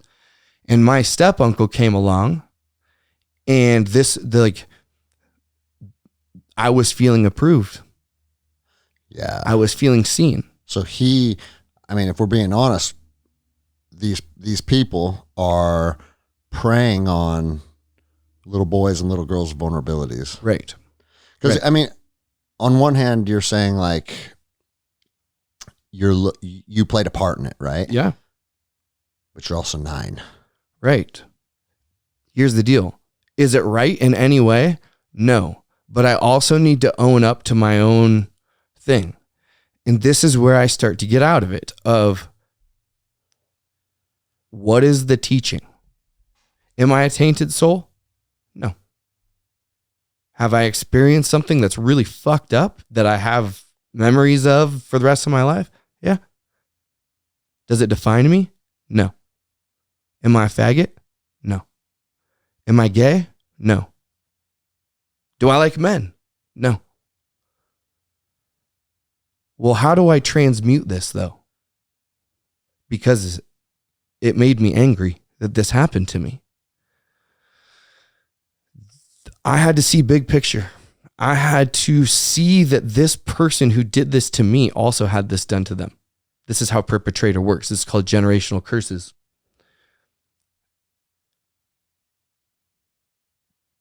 And he did that, but that also has happened to him. So he's just as wounded as I am. Now, this person killed himself because he didn't ever deal with this. The things that he did and the things that had happened to him. He tried every single thing too, just like Gio. Same outcome. I have zero interest in killing myself. I can assure you that in this lifetime, I will never kill myself. If I die, it wasn't because I did it. So if I ever get whacked, I did not do it. Yeah. But that's because I'm healing my wounds and my traumas. Now, not everyone has these this gnarly of shit. But this is also my path. In order for me to be a shaman, I had to go through this and learn how to heal this. Because in order for me to help heal other people, I had to first figure out how to do it within myself. So I send my Uncle Jesse love in hopes that in his next lifetime, he learns these lessons and that I healed that wound so he doesn't come back in with it. Now, man, that's a pretty profound realization, or I should say a conclusion to land on, because I know I'm nowhere near that, right? I have people that are very close to me that went through very similar experiences as you. Mm-hmm. And there's a part of me that wants to go smash heads with a fucking sledgehammer still. Right. That's because we have compassion and empathy. Mm-hmm. That's because we were not taught alchemy. At the end of the day, all of us are dead in the dirt. There isn't a single thing here on planet Earth that you're taking with you, other than your information, your data, your wisdom, and your insight. And in 400 fucking million years from now, does any of that matter? Mm-mm. It's all about lessons. It's all about teachings. What was the teaching? Because until I could understand the teaching and lesson that I brought this upon myself, this is my fault. I brought this in for a very, very important teaching. Even if that teaching is, I now understand what that is. I understand the wound of it. I understand the energy of it. I now know, even if that's something that I don't ever want to happen again, I have a say now because I know what that is. So for me, it's essentially I had to know what that was, because there's many, many, many men who also are living with this wound, who, if we don't address it and we don't figure out how to heal ourselves, we will end up like Gio or my uncle or my stepmother or my biological father. All four of them, and my cousin last year. Yep. All five of them, my closest family members, have committed suicide. Yeah, you've been dealing with that my whole life. Your whole life. My whole life. Your father killed himself when you were 15. Yep. My stepmom killed herself 4 years later. My uncle who sexually abused me, he died when I was like 27, or killed himself when he was 27. When you were 27 or when he was 27? When I was 27. Okay. He was probably like 33. Oh, so not much older than you. Mm-mm. Okay. Maybe he was a little older than that. But regardless. Same thing. So I'll say this, like, for people that hear this and hear you say, I played a role in it, right? Mm-hmm. A lot of people are going to give pushback to that. Right, because they don't want the truth.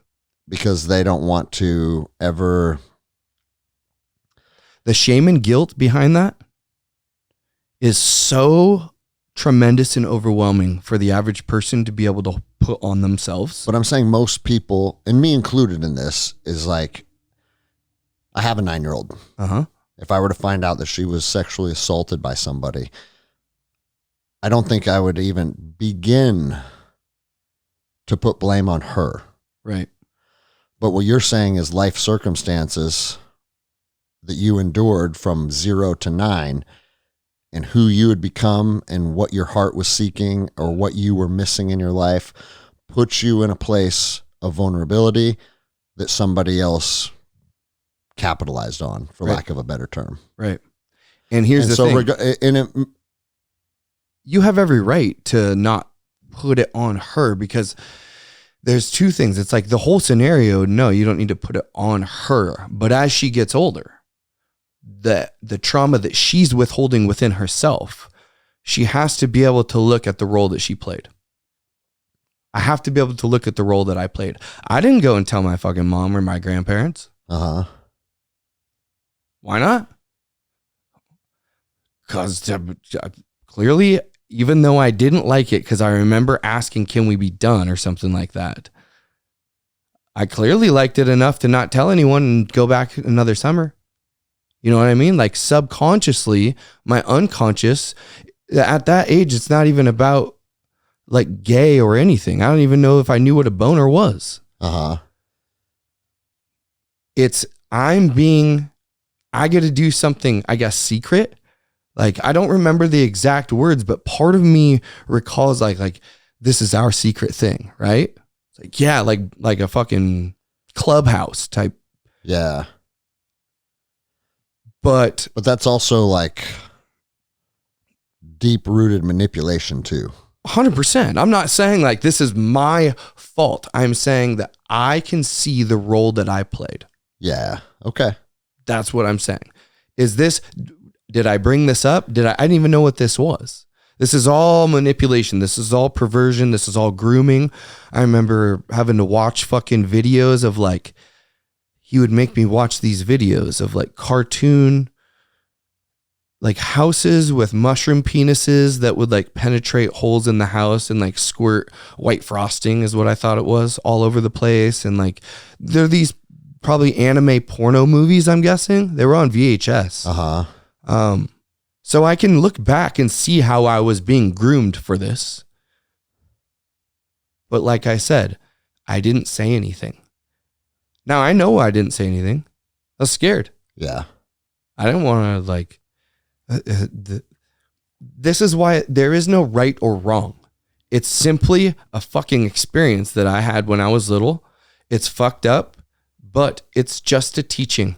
And I called it in so that I can help people like Gio. Like Gio's message. Gio is someone who, when I watched, I was like, bro, these are the people that I'm supposed to be helping because I had it happen to me. Mm-hmm. And it doesn't mean anything other than we endured some fucked up shit and it doesn't define us. And the hardest, like the most fucking warrior thing that we can do is be able to endure all life's endeavors and all the fucking hardships and wars and everything and be able to still have an open heart, to still feel love and compassion and empathy. And if there's anything that I could do to help anyone in need of, it doesn't even have to be suicide. Hopefully we can get it to before it's at that point. Yeah. But it's always the same road. It's this unworthiness. Like, dude. Well, let me say this real quick because you said you wanted to talk to me about this because of veterans, first responders, guys that just carry around a lot of darkness. Mm-hmm. And something that I've come to a conclusion to a long time ago was any of the darkness that I experienced through warfare, one thing that I've always told myself is you have to remember you chose to be there. Uh-huh. And it's interesting. Obviously, my choice to be part of what I was doing was a lot different than your choice partaking in sexual abuse, obviously, right? Mm-hmm. I had to really go out there and seek it and go through selections and join units and like become deployable and all these things. Then I went and deployed. And then some of the dark shit that I went through, that's a conclusion. It's like, well, you have to remember, regardless of how bad it was, you sought that out. Right. And you put yourself there. And you have to understand that part of your journey and part of the fucked up things that you went through was something that you sought out. Uh-huh. And that's for me, and I don't know if this resonates with other veterans out there that are listening, but for me, that kind of puts me at ease because it's like, I'm not a victim of any of it. I'm not a victim of anything that happened in warfare because I chose to be there. Mm-hmm. And it's pretty fucking interesting to me just sitting here right now because I've never heard you articulate your abuse from that perspective. Mm-hmm. But I see the power in it because I've used that in relation to warfare. Right. And here's the deal, dude.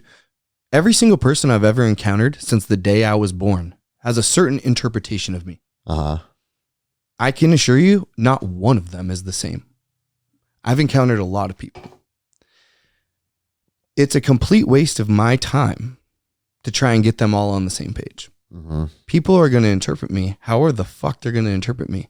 And that is not up to me. So if they want to think whatever they want to think about me, yeah, you're good with it. that's on them. I'm happy with who I am. I have a fucking beautiful wife. I have kids. I have friends. I have everything that I need and want.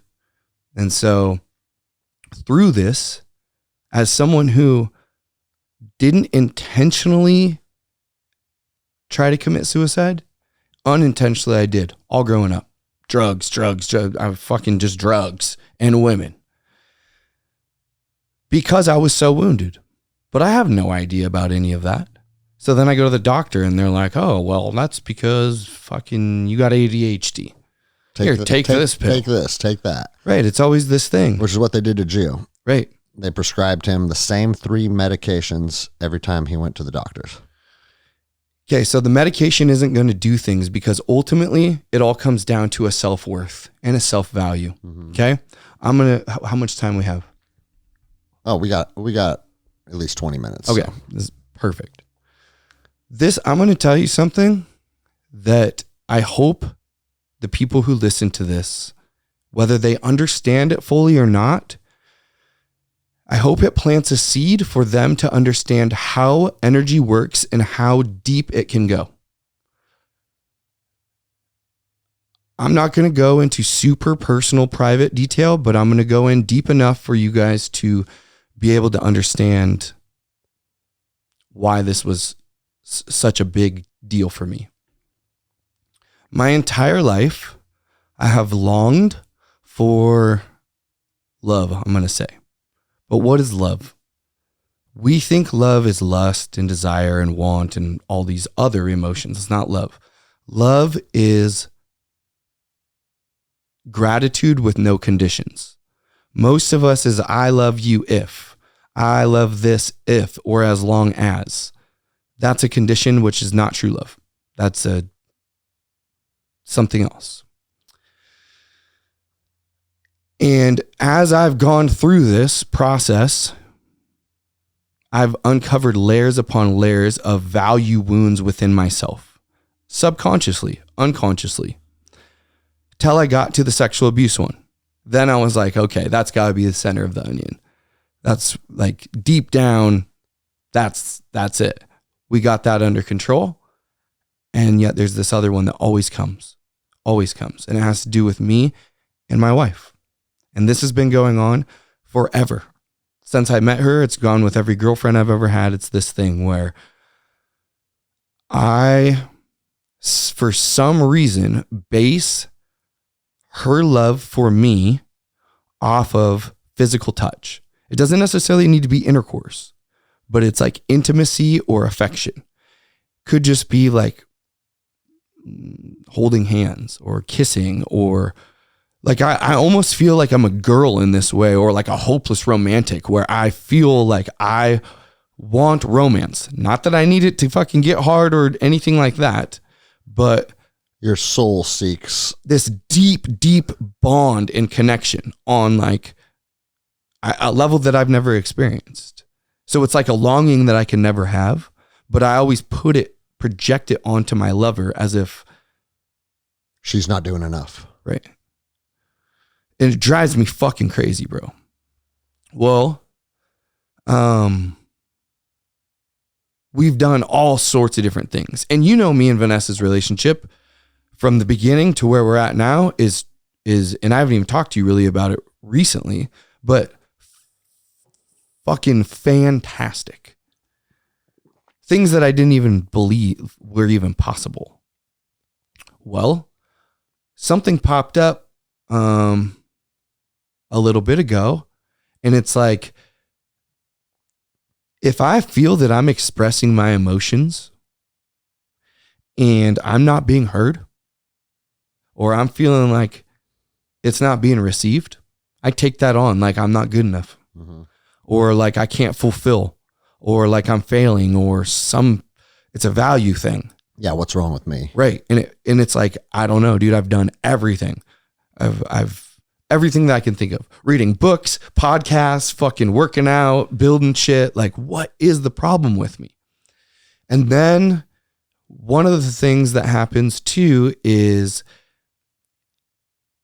if you meet someone, like let's say someone decides that they're going to be open to this spirituality, and they meet some other people. There's such thing as soul connections, where you have like, it's like you meet this person, but there's a connection that feels much, much deeper than just this lifetime or this second or whatever it happens. And you don't even have to go to healing journey for this to happen. It happens in everyday life, but it seems like when you go to a spiritual place, it's like the souls came there for a fucking reason.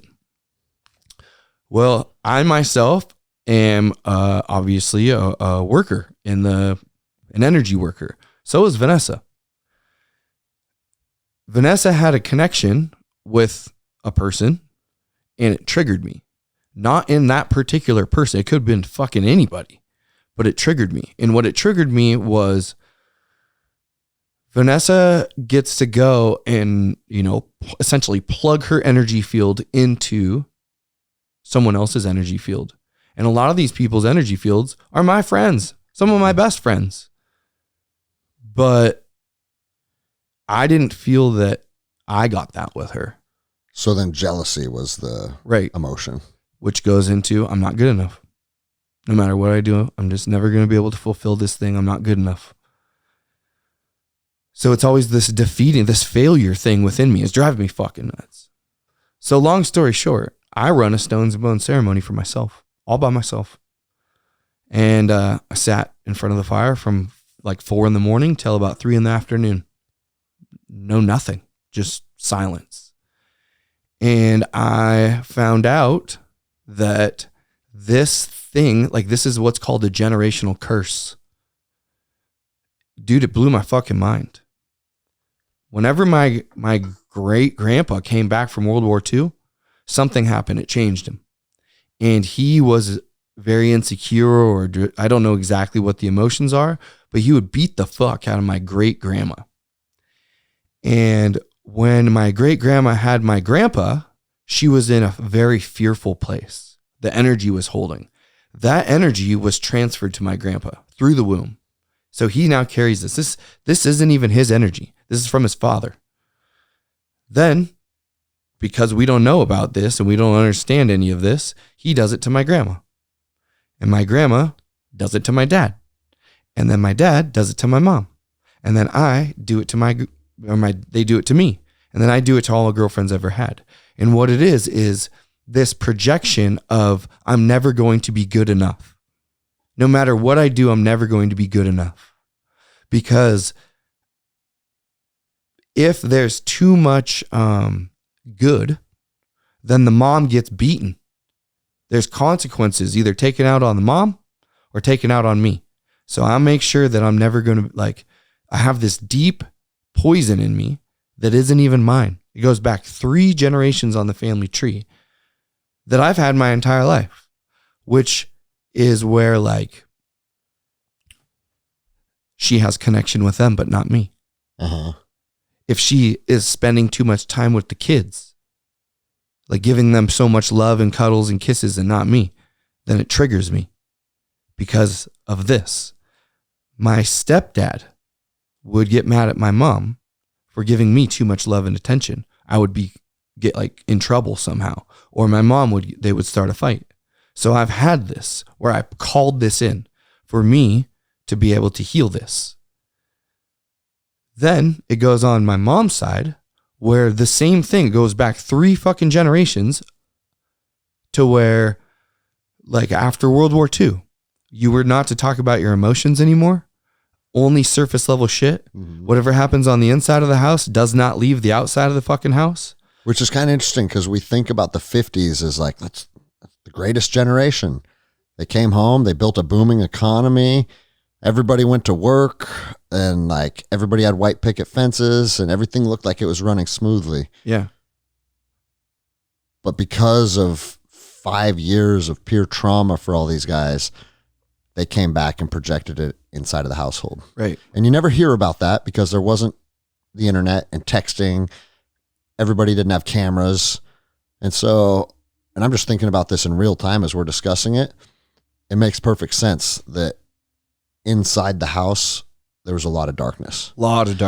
And, I've heard the term generational trauma a lot, and I've been very dismissive of it because it's like I've seen people that are almost seeking traumas because of my ancestors went through this, right? Right. But I'll say this, you can call it generational trauma, but I think what's more like a more accurate way to depict it is a continuation of bad energy. Yes, that's exactly what it is. It's a thread, an energy thread that's, I'm going to say, poisonous. Because let's say your mom put you up for adoption and really powerful, loving people adopted you when you were fucking 6 days old, it'd probably be a very different story. It would, but I'd still have it. You think so then? 100%. Okay. 100%. There's no getting out of it. The only way to get out of it is you to fucking heal that energy. Well, you did say you feel like it's that negative energy is bestowed on you in the womb. Right. It came through on my dad's side. It was this never being good enough, no matter what I do. And if I was to do too good, I would be punished or bad things would happen. Okay, that's a terrible fucking thread to put on a human being. Then on my mom's side, it's no emotions. Okay, you don't speak about how you feel. And no physical touch. Everything is proper. Everything is fucking pinkies out. Just putting on the facade that everything's good. Right. And then that passes down to my grandma. My grandma fucking is like she's not very touchy or lovey, or everything is finances and labor. Then my mom is the same way. And if my mom was to ever touch me or give me like reassurance or love when I was a little kid, my stepdad would then either punish me or punish her. So I've pulled in these two continuations on both sides, and I am the one who gets to heal it. So I got to see it for what it was. I felt terrible for everyone. I'm like, holy shit. No, this is why my mom is this way, because my mom longs for the same shit. The same shit. My grandma longs for the same shit. My dad killed himself because even when, like, for the people who don't know, when I like had this past life talk with him and asked him why he killed himself, he said, no matter what I was going to do, it was never going to be good enough. And it's like, And then my grandpa, my dad's brother, who's still alive, shout out Uncle Kurt. He was the one who was trying to commit suicide way before my dad. But then my dad committed suicide, and then he never did it because the kids. Yeah. He had to take care of the kids, and he got to see what that did to the family. I've talked to you about a past life where I committed suicide. I pulled this into this lifetime so I could learn all about suicide, and I could learn about healing this never being good enough. Then I can also heal this trauma on the women's side of my family, specifically for Talon and for Tinsley, that they can now nurture and tender and touch and carry and kiss and cuddle. Which now when I go home, since I've healed this, these, no matter what me and Vanessa do, it doesn't trigger me. And because I am no longer carrying that desperate energy, the energy of I can't actually have what I want. Mm-hmm. It's all there. It's more than enough. That's the power. I didn't go to the doctor. I didn't go take pharmaceuticals. I literally sat by myself in front of the fire for 8 hours. Now, granted, that's not going to work for everyone because yeah, you're farther along this healing journey than most people. Right. But This is why when you go to ayahuasca or mushrooms or heart medicine or ibogaine or combo, whatever it is, there is a facilitator who is blessed off as a fucking chauffeur or a exploration guide to take you on the tour so that you don't get lost and you get to see what you need to see and everything's taken care of. And then it's integration.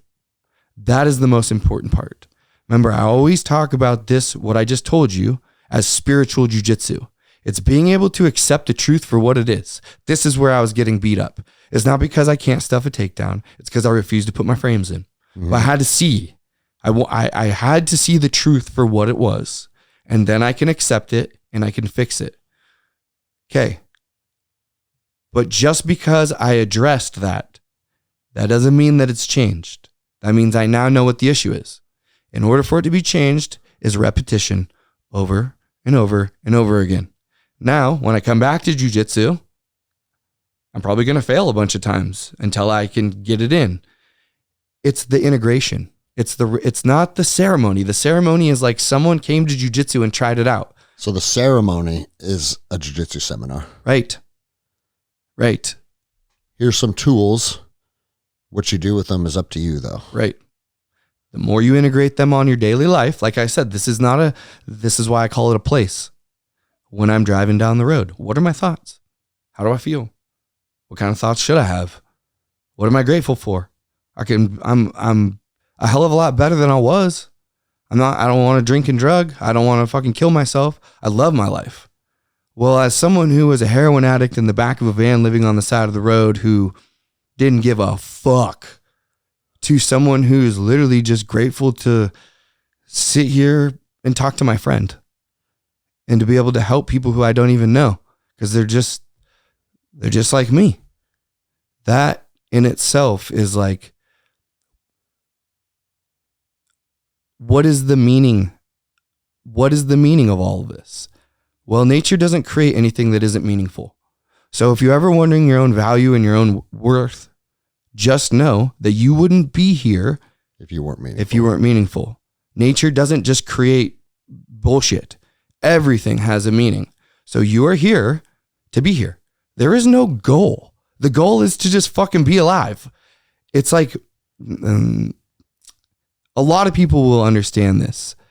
Minecraft. The game Minecraft. Okay, there is no goal. You're just doing. The goal is whatever you can imagine it to be. You make up your own goals. There is no final mission boss or objective unless you make one. This is it. So we put so much stress on ourselves as if we're supposed to like obtain something. Like, bro, you don't take it with you when you die. And this place didn't start when we were born, and it ain't going to end when we die either. So we're supposed to just be here having a good time. And obviously, in order to have a good time, you have to have a bad time. Yeah. You got to know the difference. Yep. In order for me to understand how grateful I am to just have a smile on my face and talk to you, I had to go to jail. I had to be sexually abused. I had to have my parents die. I had to be a drug addict. I'd do all that shit. And now it's like, nah, I'll just sit here under a tree, bro. It's all good. Fuck, bro. And that's like, it's such a simple way to be able to unpack it. However, we could drive 45 minutes south to downtown and see literally 1,000 people rotting in tents. Yeah. Because they haven't found that simple way to just enjoy their existence. Because of fear. It's what's holding them back. They're scared. They're more scared of getting better than they are of staying in the same place. Mm-hmm. That's why they stay in the same place. What would you say then to, because your podcast is the same as my podcast. We reach a lot of people that are in dark places. Mm-hmm. And that's just simply because I think a lot of people are in dark places. So Right. It doesn't matter what your platform is or what your message is. The group of people that you appeal to, there's going to be a percentage of them that are in a dark fucking place. Yep. And I get messages a lot, as do you. What's step number fucking 1? To pay attention to your thoughts. Because your thoughts is what creates your reality. Going back to the Stillwell thing, where he's thinking about how cool this is and how grateful he is. Yeah. And he's having a great day. And the other one's bitching and moaning. So, well, dude, so to piggyback off of that, Jean-Jacques Machado, who most jiu-jitsu people know who he is. He's a legend. Not only your thoughts, but when you put it out to the universe, and he said something, I challenge you to go 24 hours without saying one negative thing. And bro, I tried it and I fucking failed. Of course. 99 point. Failed. Of course, dude. And it was literally, we're at the gym, or I was at the sauna, and something came up about someone, and it was like, yeah, fuck that guy. He's a piece of shit. And then I was like, oh, you just put out a negative thought about someone. Even if I don't like that guy, and even if he is, under my standards that I create for the life I live, a piece of shit, why do I have to give energy into putting that out to the universe? Right. And it kind of caught me off guard, because I realized that started happening more and more throughout the day. And I was like, oh fuck, dude, going 24 hours without saying one negative thing is a lot harder than I thought it would be. Because we don't understand energy, Greg. If we could see it, like there's sound waves coming out, right? Yeah, like if you said something negative and it fucking burned people, or if like, you could see, like I can see that. I can see every time I'm interacting with a human being, I can see the spellcraft going in and out of one another. I don't know how to explain this. It's like the same way you can see when someone's rolling and they need to put their leg a little bit this way, or they're not pushing their hip down. Yeah. How do you see that? I can just tell, right? It's like a third eyesight, pretty much. Here's the deal. I talked about the web of weird with you. Okay. And we're each spiders weaving our own web within the web of weird. Think of energy as your thread.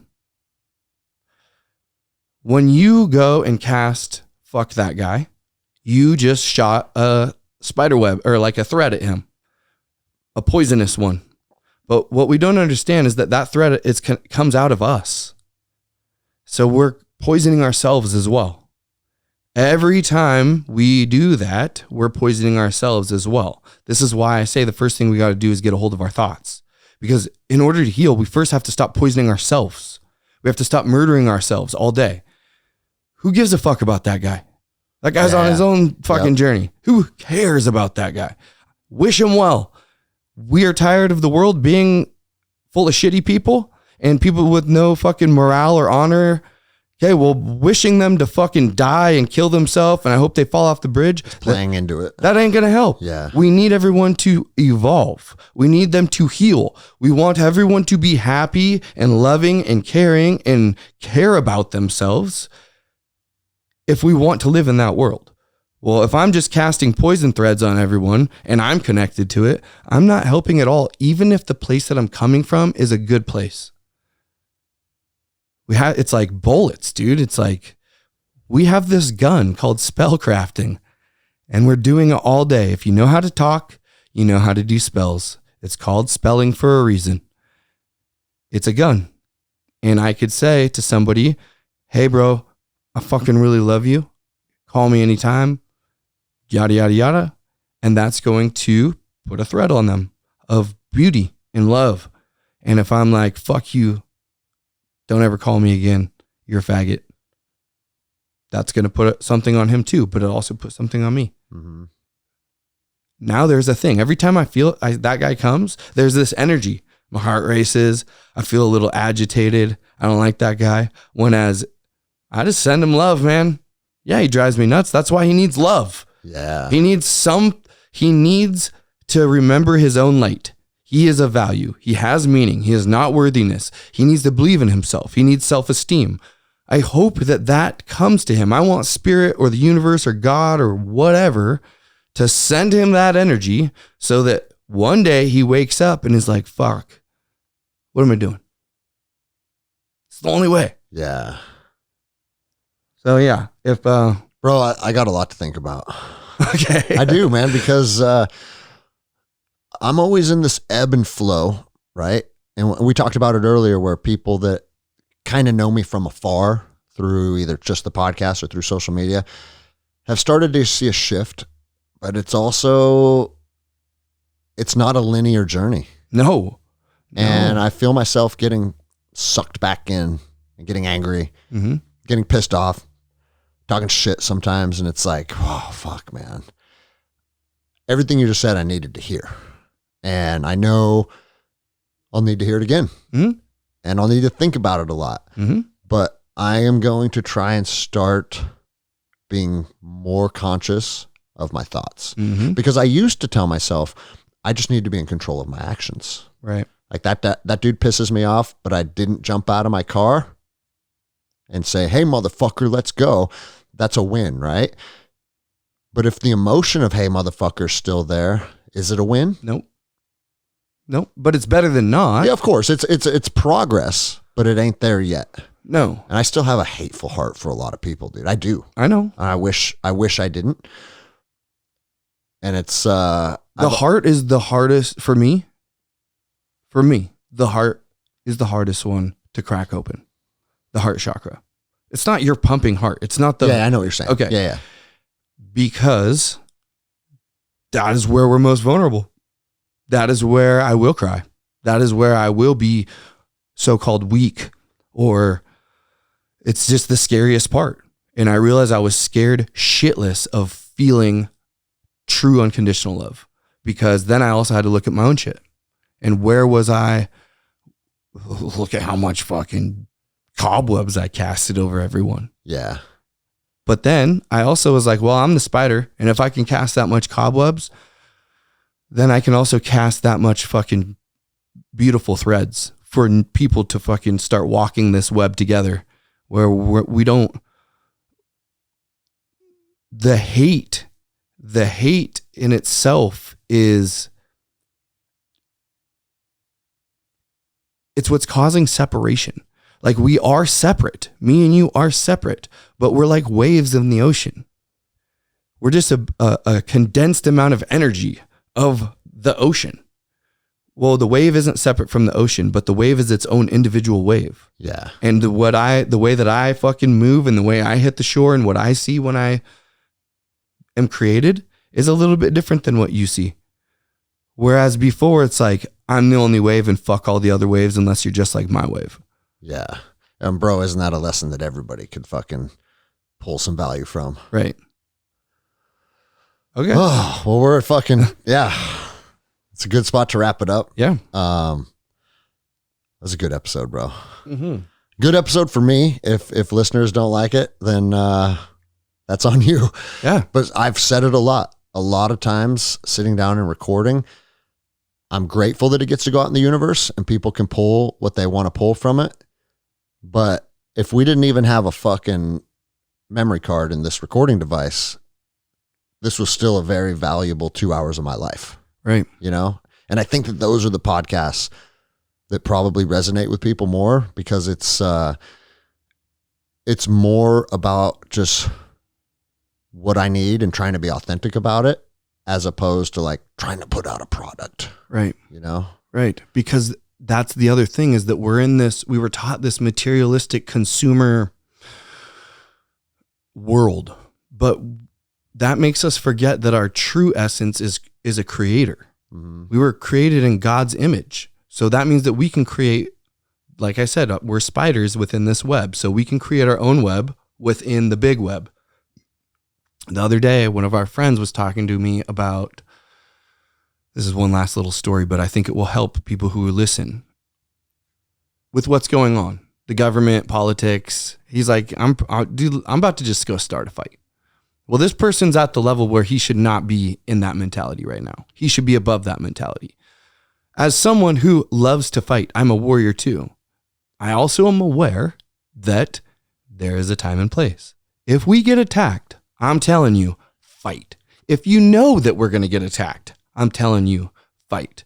But right now in our fucking neighborhood, in our daily life, I honestly don't feel an imminent threat. I feel like they try to fuck us over with money and taxes and all that bullshit. But I haven't been scared of my life yet.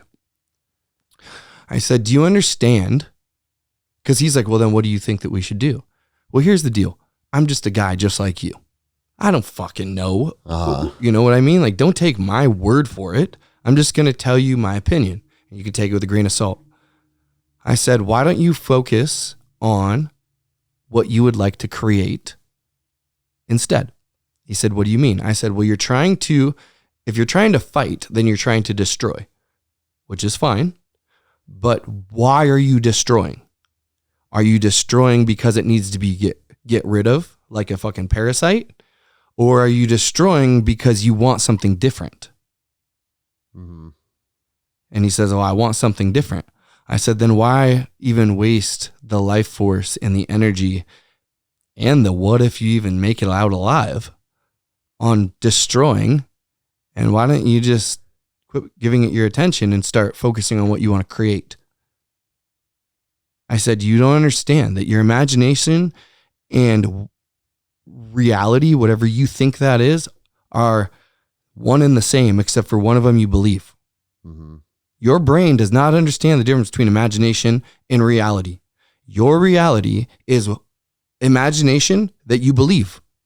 That's why some people have 3 masks on and a fucking bubble suit. Yeah. And it's like, we don't comprehend. That's because we don't believe that. So that's just fairy tale shit.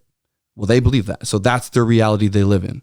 So if we took the time of, I'm not saying stick your head in the ass of not knowing what's going on, but as someone who spent a decade learning about conspiracy theories and fucking the way that the government and Illuminati and Freemasons want to take over the world, is it true? Yeah. But me focusing on them isn't helping at all. It's helping create their reality. I need to focus on what I want to create. And what I want to create is all of us do your true self. Do jujitsu, do podcast, write, read, fucking dance, sing, do whatever the fuck it is that you want to do. And you don't need daddy to tell us how to do it. Then we will be free and we'll be sovereign again. And we can start working together and we can start to remember how this place worked once upon a time by weaving ancient and future together. Because I'm not against technology. I'm against us humans not remembering who we are, which makes us slaves for eternity. And what I mean by that is most people don't know who they are. So if you ask them where they're going or how to get there, they don't know. In order to know where we're going, we have to know where we've been. Where we've been is the truth. So the truth is not as scary as fucking wondering if you're going to kill yourself one day. Yeah. All right, brother. Yeah. I like it. All right. Good place to wrap up. Let's do it.